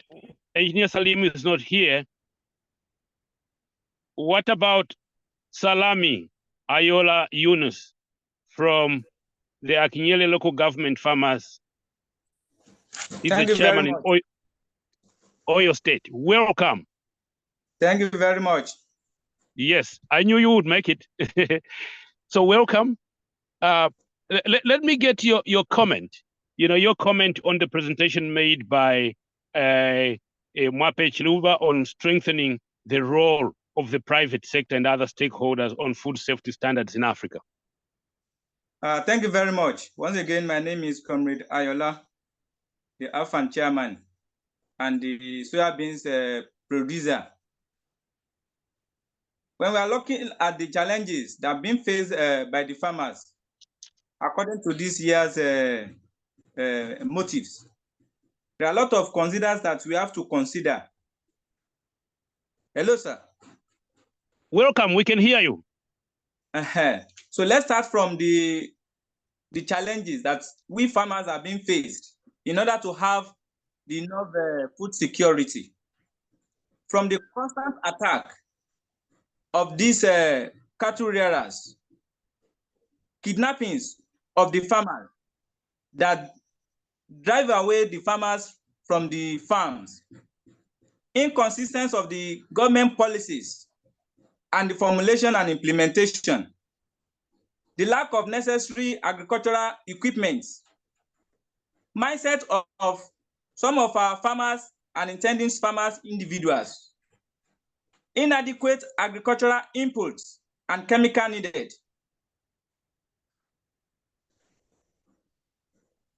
Yes, carry on. Bad network roads, where we bring food produce from the farm down to the towns and the cities. Too much of middlemen between the farmers and the final consumers. All these problems are one of the reasons why we have the food challenges. Now, let's consider the solutions to all these problems.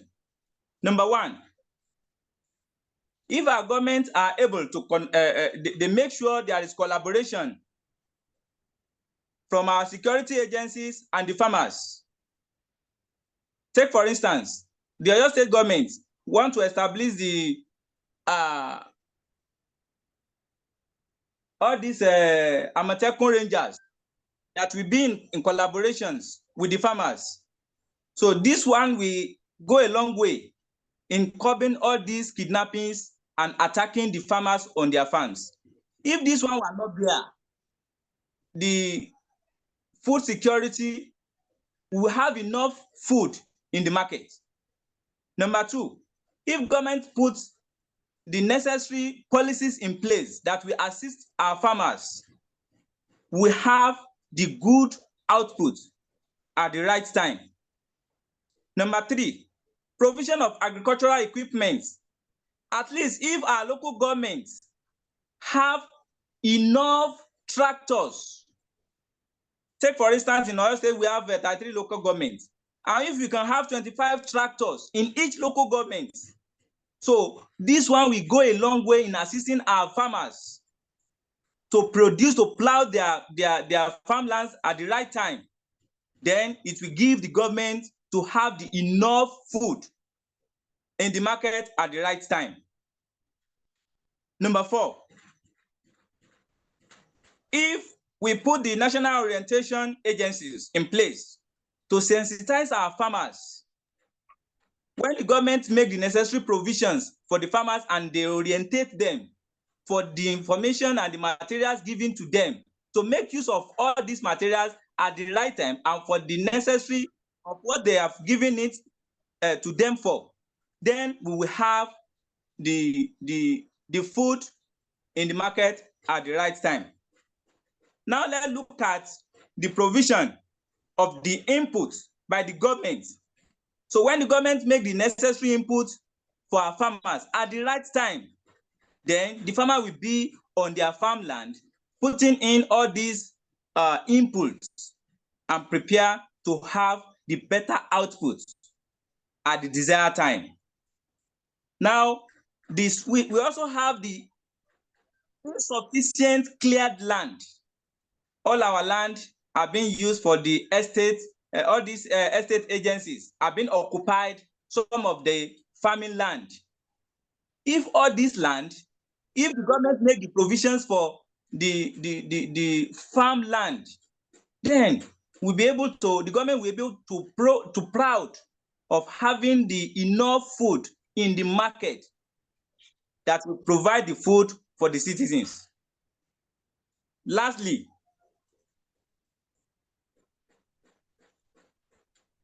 the government should try to establish an open market at which we have all our farm inputs. Instead of the so-called supplier will come and engage our farmers in their farmland, taking all our foods that we produce. Instead of taking all these goods into the local market, then they will take it out of the country. So by doing this one, we'll have the full challenges within our local markets. Conclusion, sir. As we all know that there is no warehouse again, the government has to put in place warehouse where all the farm produce will be put in place. The government has to put in place the pricing control board that will control the prices of our commodity. I'm also using this period to thank our executive governor in Oyo State because of the provisions of the input, the funds providing for with the farmers. I also want to thank our Director of Agric in our noble local government for giving us the time-to-time orientation to be able to have a good food in our market. Thank you very much. Thank you very much, Salami. Thank you very much for those crucial perspectives in terms of some of the empowerment that should be given to farmers for them to focus critically on the important issues of food safety. So moving on now, I would like to invite Ali Ahmad. Ali Ahmad, who's the chairman of the Competition Forum for Aflatoxin Reduced Agricultural Produce, CFA RAP, from Nigeria. Ali, are you with us?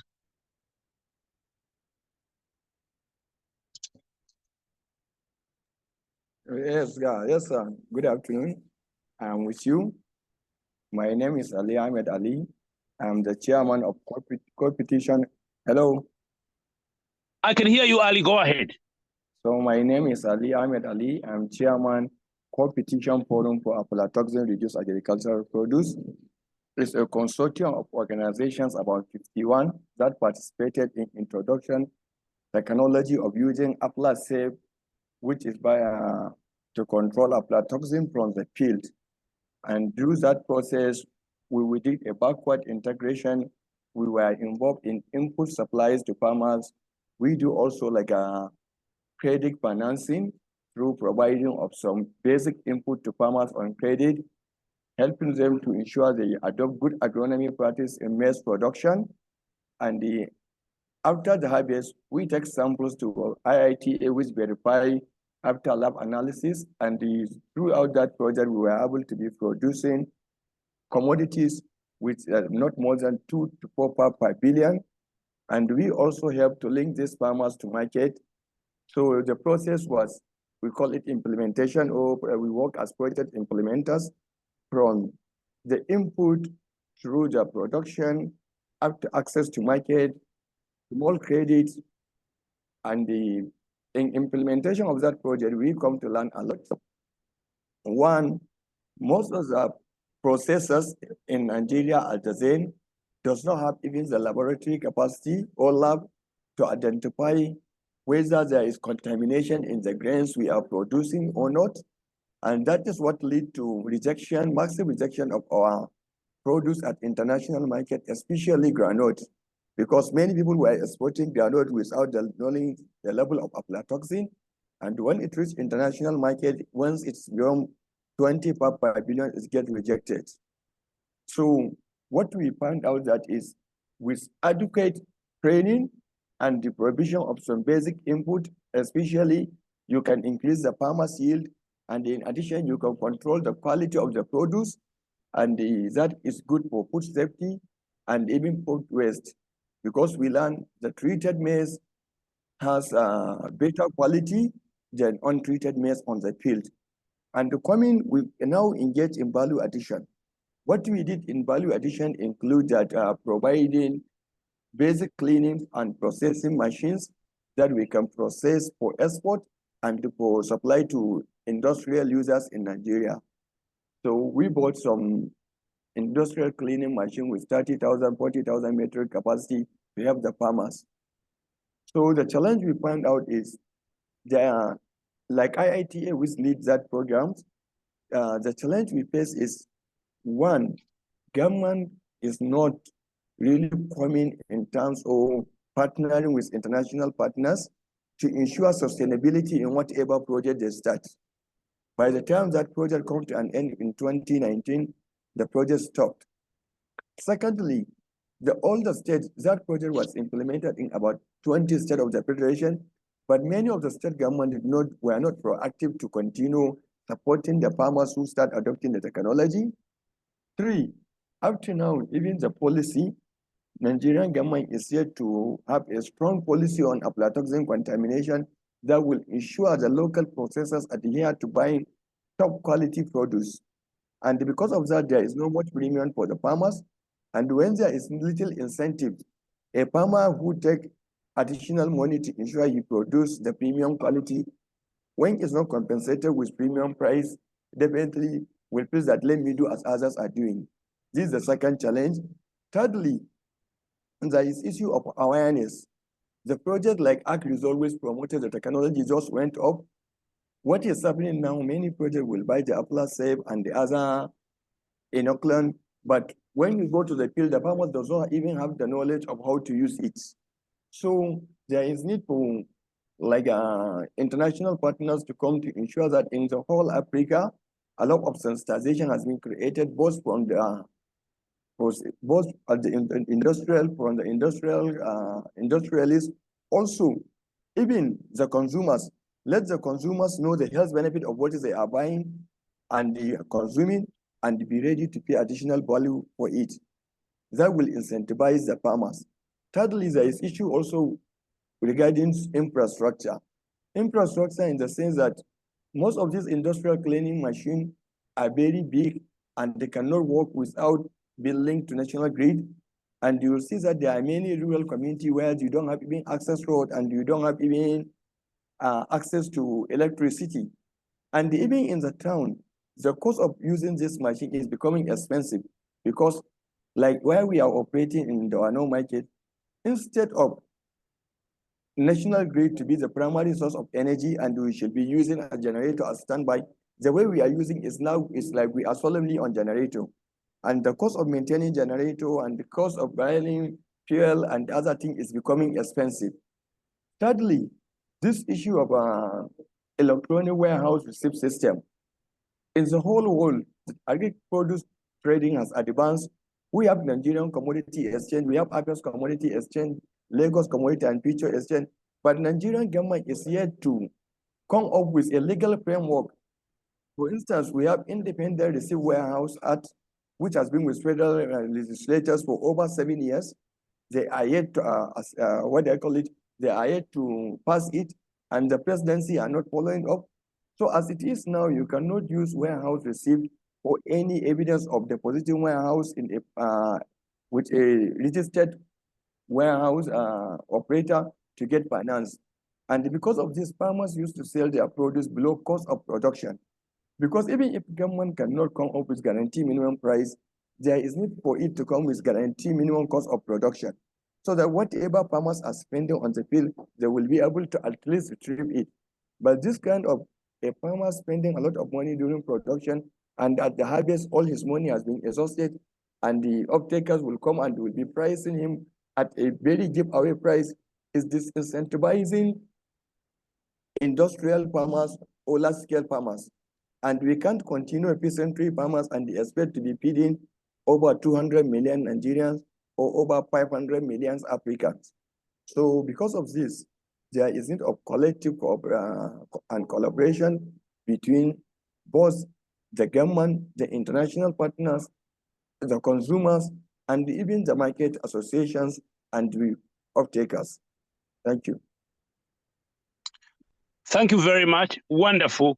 Ali Ahmad, excellent points there in terms of having motivation to deal with issues of food safety. Farmers need guaranteed prices, okay? We need to ensure electronic warehouse receipt systems are working so that farmers can get access to finance, okay, for their commodities. We also need reliable power, okay, to conduct processes properly, to clean their commodities, to maintain food safety standards. We need reliable power, okay? Consumers should also know what they are buying, what they are consuming. They should take interest in knowing what they are buying. So those are some of the key points that Ahmad has made. I think we have made a great way forward. At this point, I wanted to know if any of the colleagues have been able to join us. Yes, Dr. Muyunda, Engineer Salim is now with us. And that when we finalize with Engineer Salim, that will be it. The others will not be joining. Thank you. Thank you very much. Sorry, so Engineer Salim. Dr. Chris, sorry. Winnie is also on board. So Winnie is representing Dr. Kimutai, and then Engineer Salim will represent Dr. Hamza. So after that, that's all. Thank you. Yeah, Thank you very much. Sorry, if I may, I see that Kimutai just logged in, so he's also present. Yes. Great. Okay, so we have 3 people to speak. Let me start with Engineer Salim. Welcome.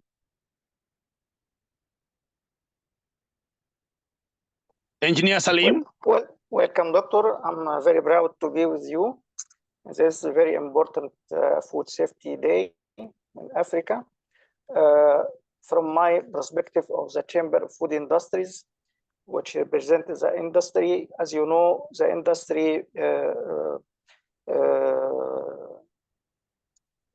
demand on the supplier from the farms and such. So the informal market is a big challenge to fair competition, as you know, and of course affect the sustainability. But to be complying for the informal sector with the food safety rules, as mentioned before, there is a trouble or a challenge to access to finance. In Egypt, we have initiative from the central bank to support or to fund such rules with the SMEs. But maybe we need a specific package from banks to help the informal sector to be in the formal way. Food safety costs money. Not all people are ready to have such cost. There is a lack of inspection, regulation, specific standard. Because of that, the industry have a big role to assist the SMEs or the informal market to be complying with the safety rules by increasing the awareness, by supply them about the safety basis, also to train them about the types of most food and sensitivity to avoid harmful or affect people by harmful or carcinogenic, such as heavy metals and mycotoxins. So we need to establish, or we suggest to establish a specific standard related or suitable for the informal sector to assist them to be or to introduce safer food to the consumer, and this will be better for the health of everyone. Thank you.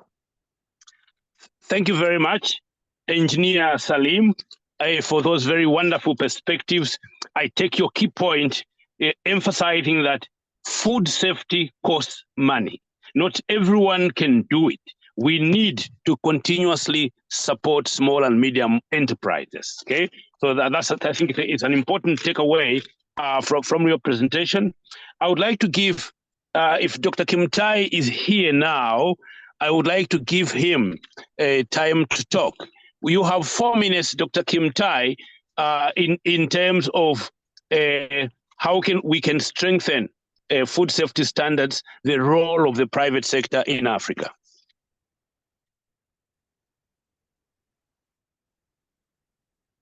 Dr. Kimtai, are you with us?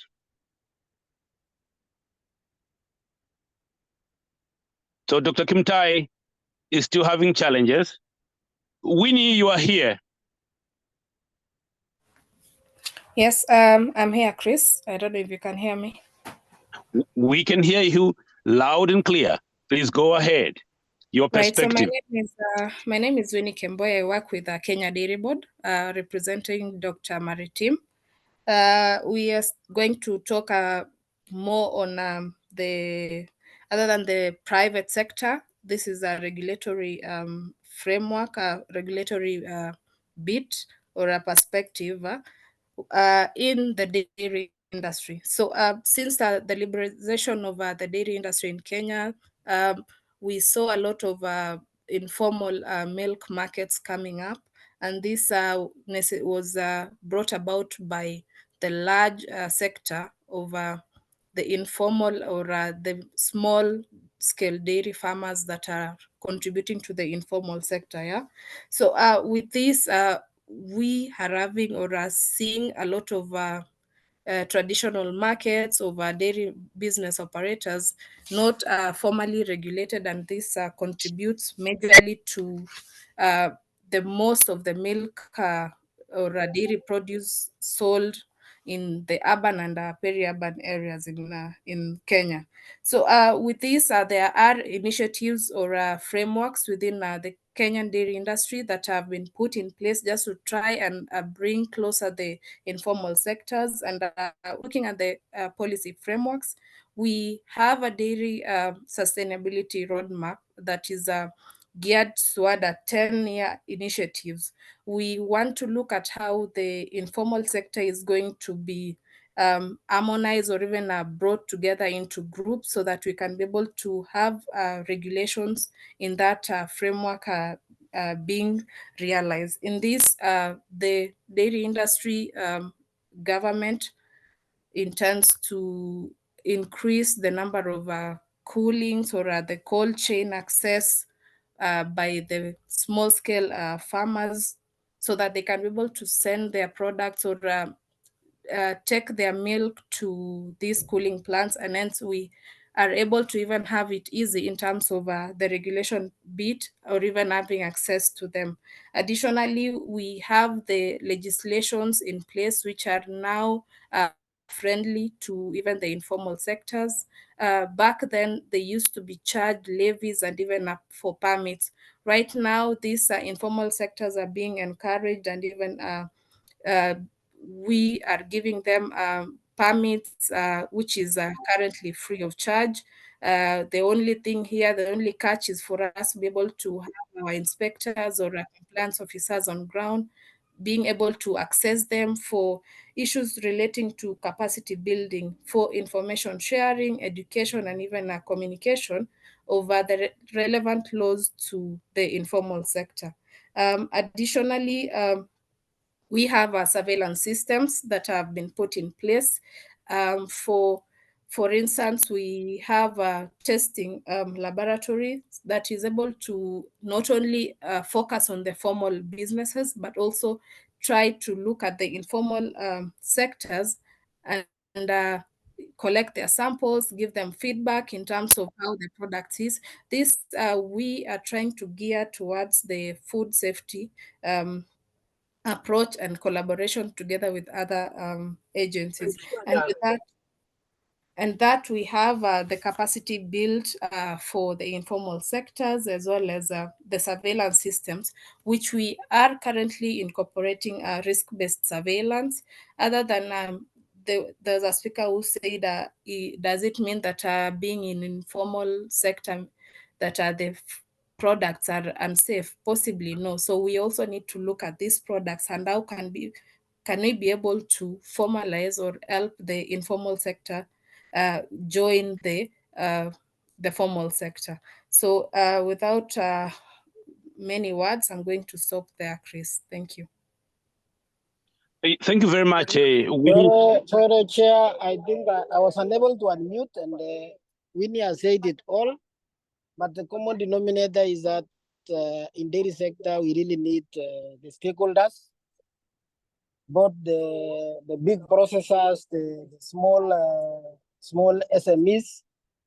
So as he has readily said, is that we are robustly trying to involve them in every bit of our discussions and bring them on board so that they are able to continue their businesses, but in a formal way, as we improve our food safety of and quality of our product, which is the dairy produce in this case. Otherwise, I think it is a very good discussion, and we really wish to support the program in terms of engaging the stakeholders. Thank you. Thank you very much, Dr. Kimtai. Wonderful collaboration there with Winnie. Dr. Kimtai emphasizes the collaboration that should be there between the big players and the small players. And Winnie, in her presentation, was talking about the importance of giving feedback to the informal players, the so-called informal players, our SMEs, get their samples, take them for testing, give them feedback, and train them of how to deal with the problems, with the quality problem that they may have with their produce. So I think without much ado, this is where we end our discussion. I would like to thank the presentations in this team, beginning with Mwape, the SPS advisor at the AUC, for your wonderful presentation. Salami, for your excellent inputs there from Nigeria. Ali, also from Nigeria. Both the presenters from Nigeria were able to get through, and also Dr. Kimtai and Winnie. Thank you very much for these perspectives. We shall consolidate them together and share with everybody. Thank you so very much. Back now to the conference organizers. Thank you. Thank you very much, Dr. Chris. That was great moderation. And so we're not going to take too much of our time. I'm sorry we cannot take the interactive question and answers now, but you can always still ask a question in the Q&A box of the Zoom meeting. And now I'm going to introduce Fabiola Rezende, Director of Operations Ubuntu, to take over and lead us through the knowledge platform. Over to you, Fabiola. Amazing. Thank you so much. Just trying to figure out how to share my screen here. If anyone has the instructions on how to share the screen. I don't know if I'm allowed to, yeah, sorry, I just found it. Hope you can see my screen in a few instants. Yeah, so, well, thank you so much for the organization of the event, of the webinar. Thanks for the moderators.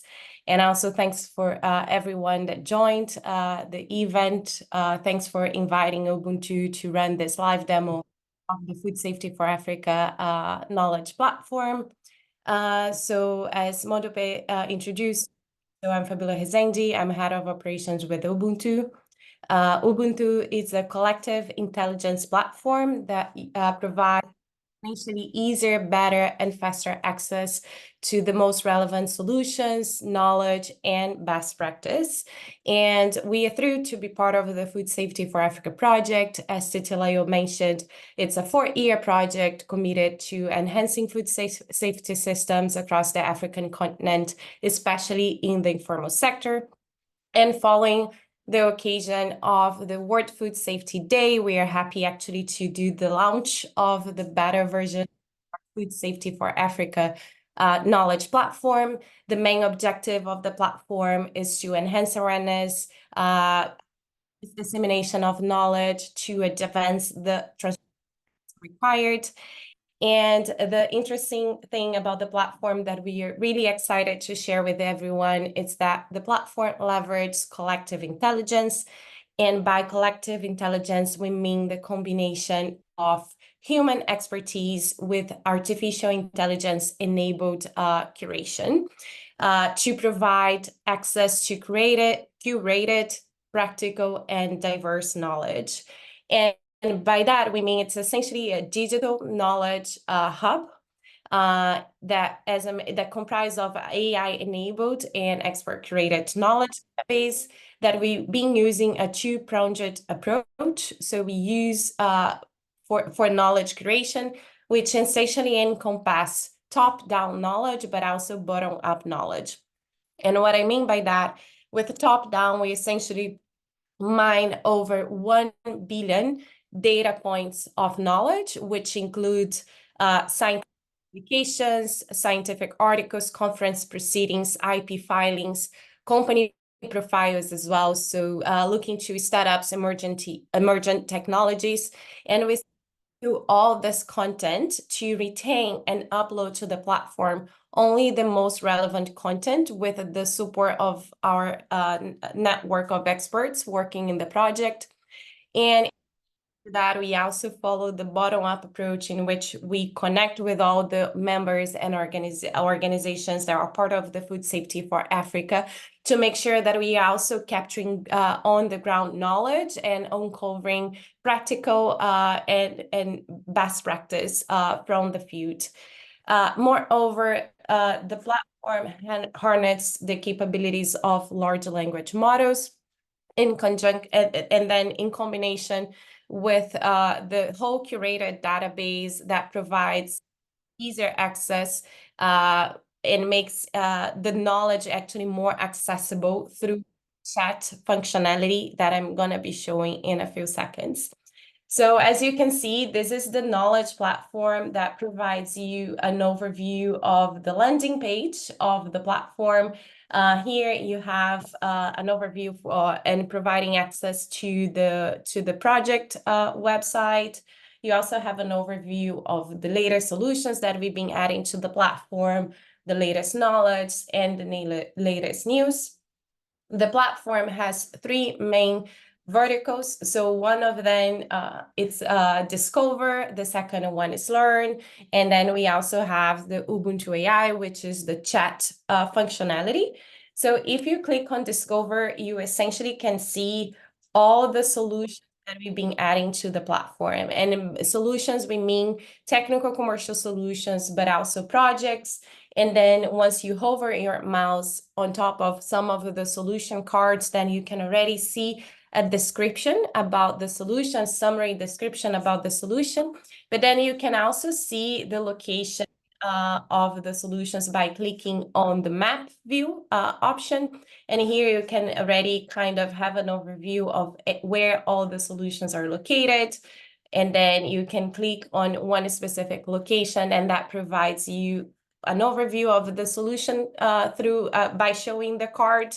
If you click on the card, then you can also look through the solution, and you have a brief description of the solution, the potential benefits, and the targeted challenge in terms of food. What are the targeted challenge, food safety challenge of that solution?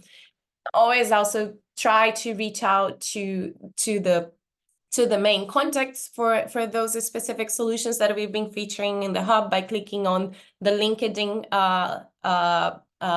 icon here.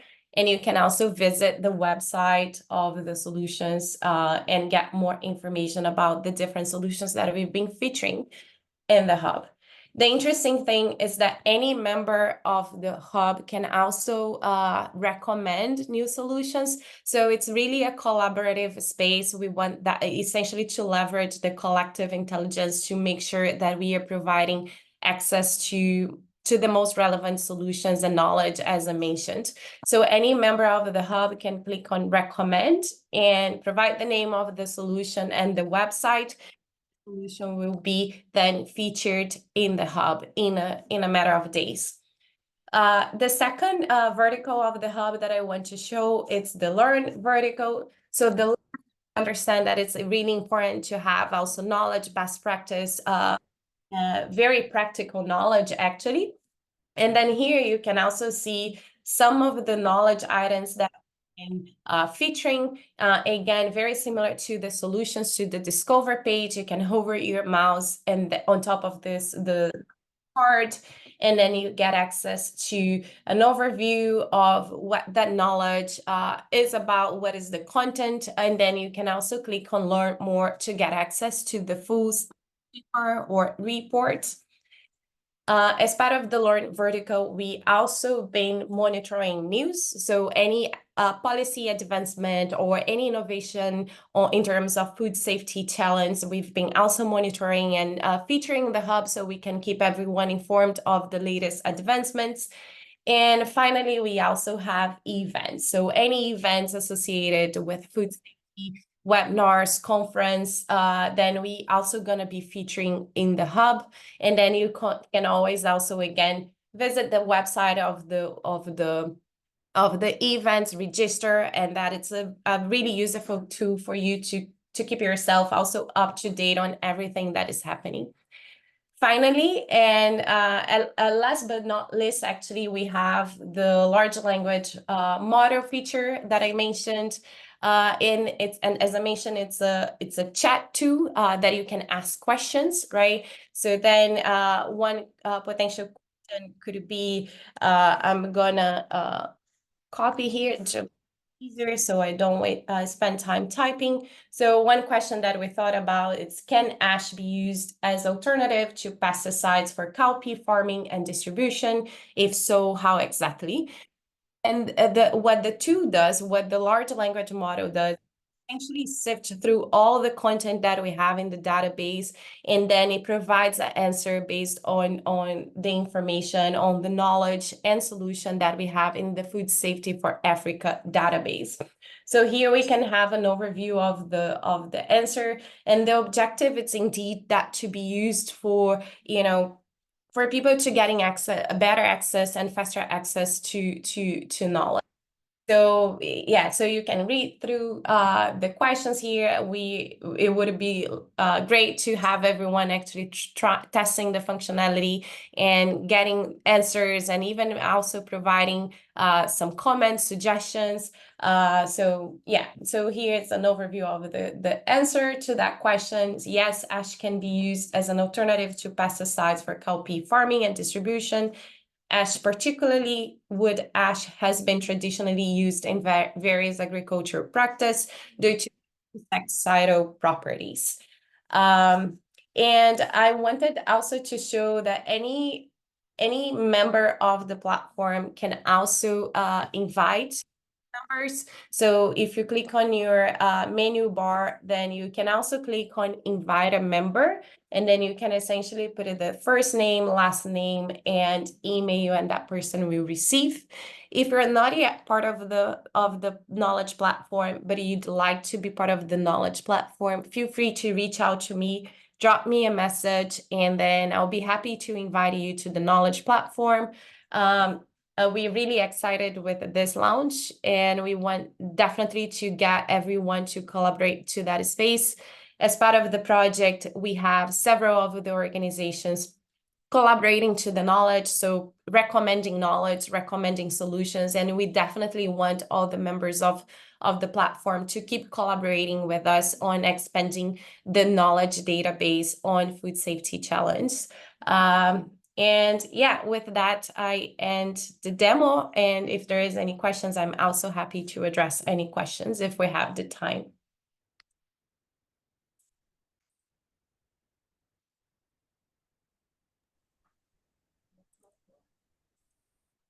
Thank you, Fabiola.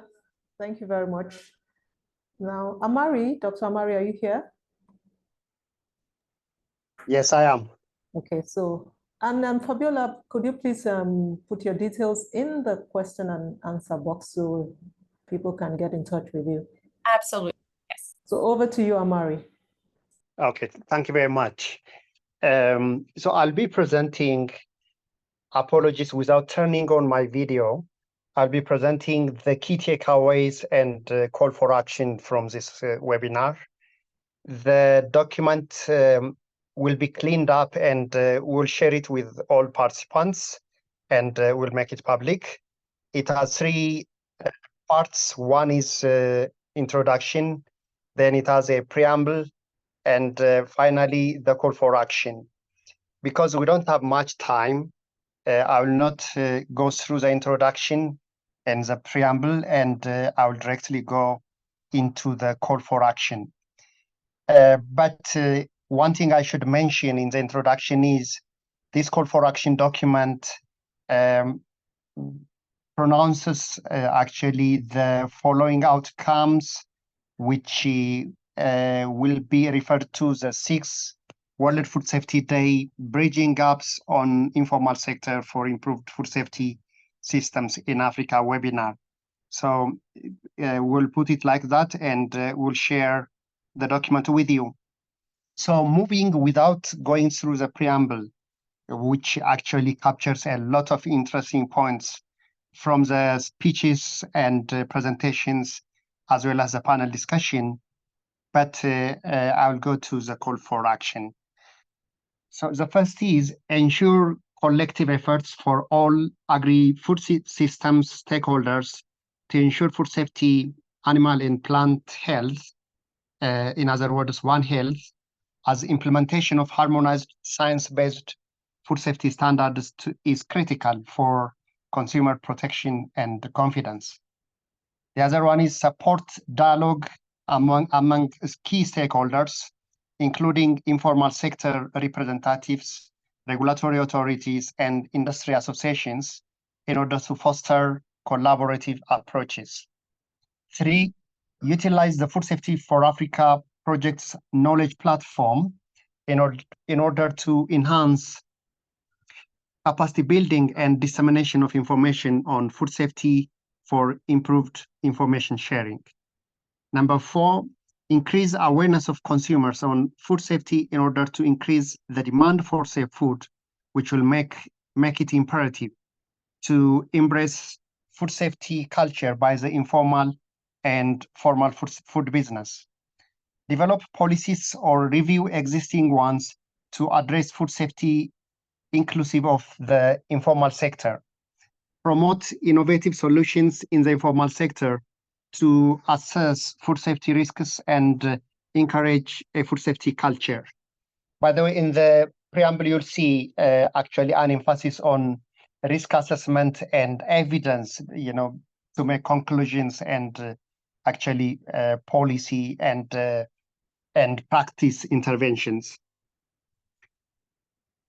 The other one is promote innovative solutions. The other one is improve the capacity of the informal sector with simple technologies and business models that promote adoption of food safety practices.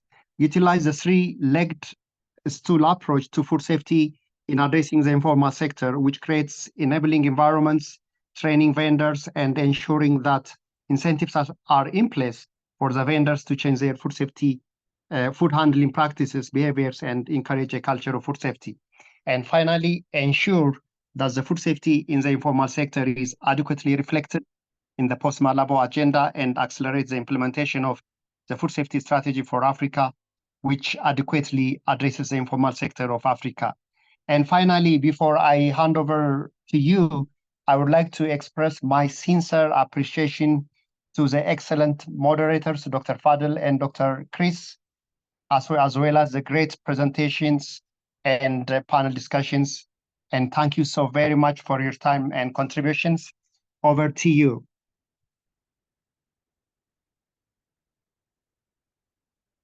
So thank you very much, Dr. Amare, and I'm happy to also to see my friend, Dr. Chris, who brilliantly moderated the 3rd segment of the meeting. We are now at the stage where we are going to do the group photo, and we will encourage all of you to put your video on to enable the technical team to take the group photo. Then after that, we will hear the poll, the results of the poll, but let's take the group photo first. Please open including myself, let's open our video and celebrate. So Mwape, can you guide us what's happening, when it's done, when it's not done?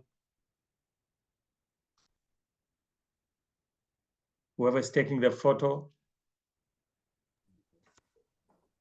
Okay, so let's all turn on our videos. Yes.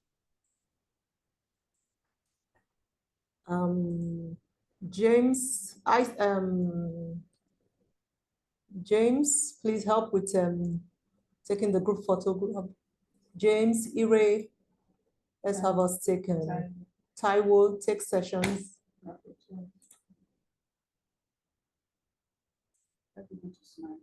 Please, let's smile.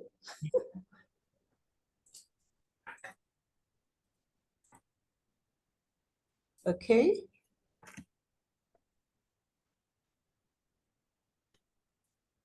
Okay, so hold on, just hold on.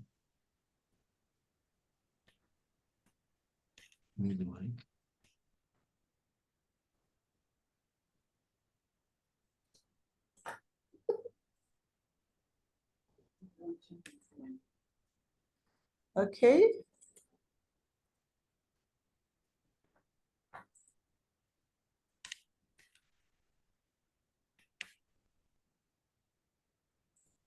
Ire, James, have you taken enough? Are we done? Okay, Taiwo, you're nodding. All right. Thank you very much. So we're going to stop that now. And David, please launch the poll now. Thank you, everyone.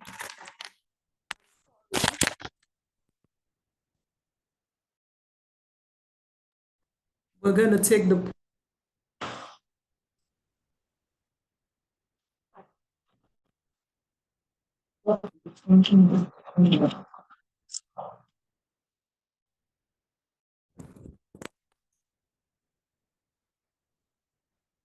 Okay, so we'll do this and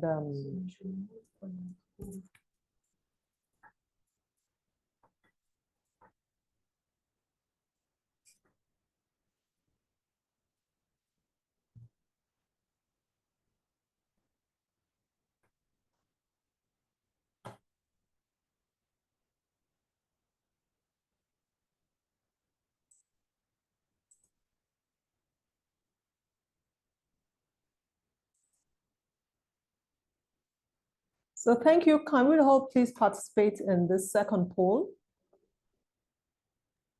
And while we're doing that, Dr. Fadel.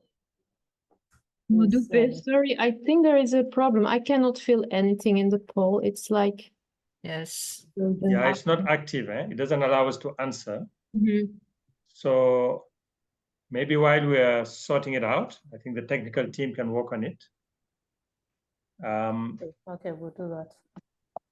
Just me, let's see this opportunity just to thank all the participants. At some point, I was checking, we are more than 120 people online at some point. So which really, I think we should congratulate, you should self-congratulate. I would like to see an appreciation to the organizer and all the participants for the relevance of this webinar. I think very, very few words just to round up the discussion. I think we started off with really a very good framing of what we're dealing with here. And thanks again, Dr. Lutzaya, for challenging us and encouraging us to promote a culture of safety.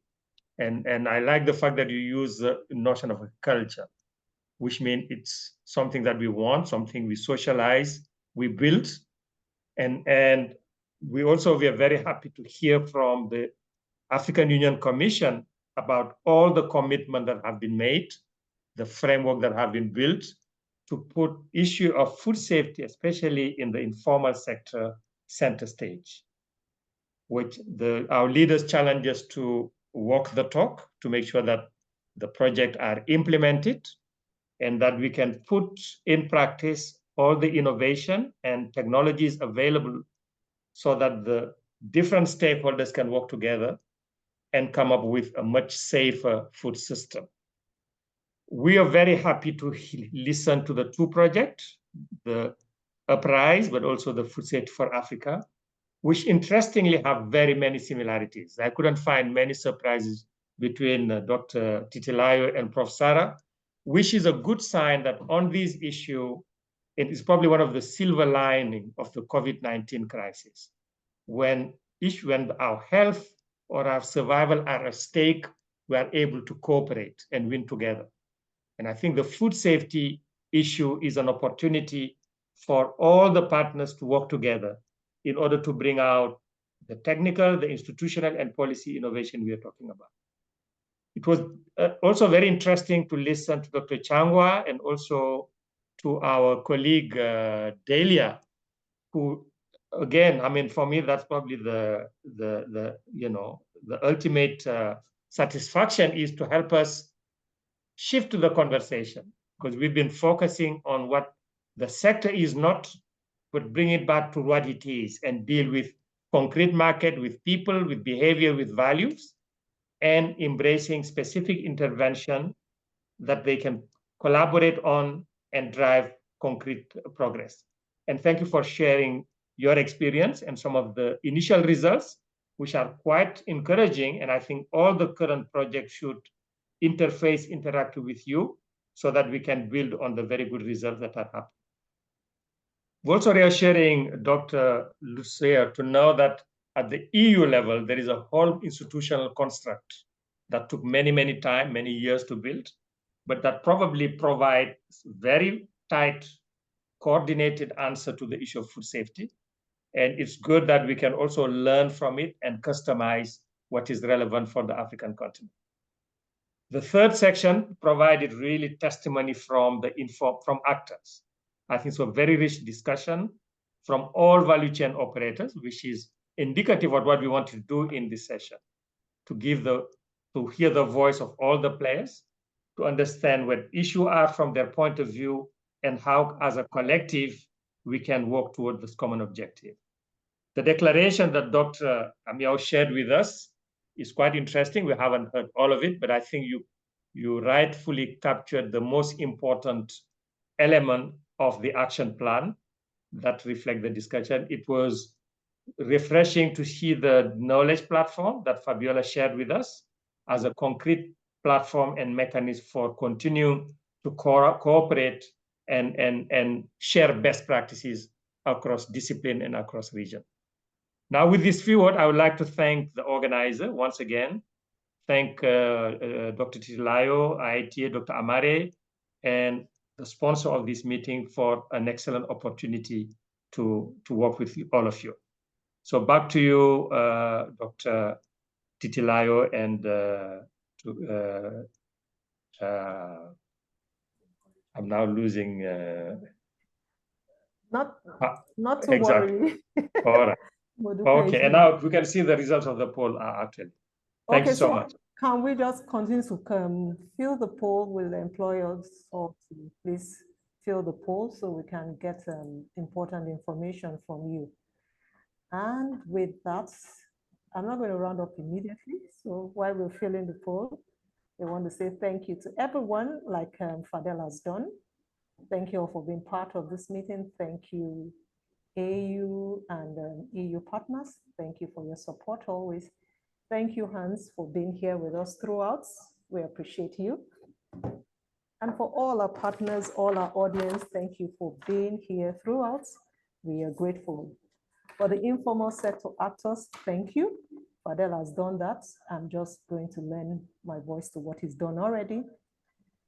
So I think we can round up now and say a very big thank you to everyone. Thank you for being part of this important webinar. So enjoy the rest of your day. I will say good afternoon, good evening. If you are in the morning session, good morning, and enjoy the rest of your day. Bye for now. Bye-bye. All right. So let's keep polling if you haven't. Bye for those who have done that.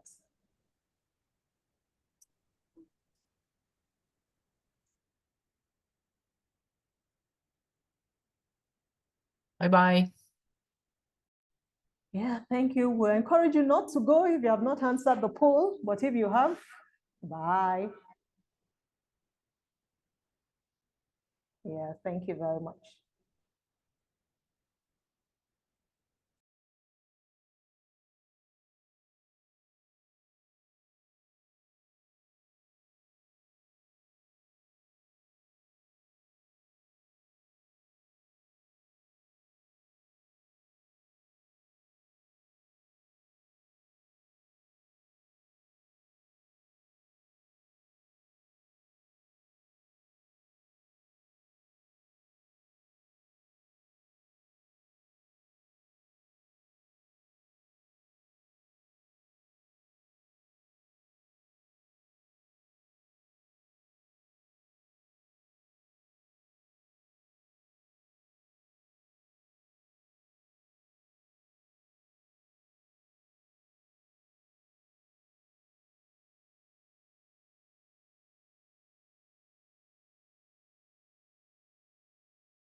Monsieur Razak, thank you very much for your translation. We appreciate your translation to French. It enabled our French participants to be able to interact and understand.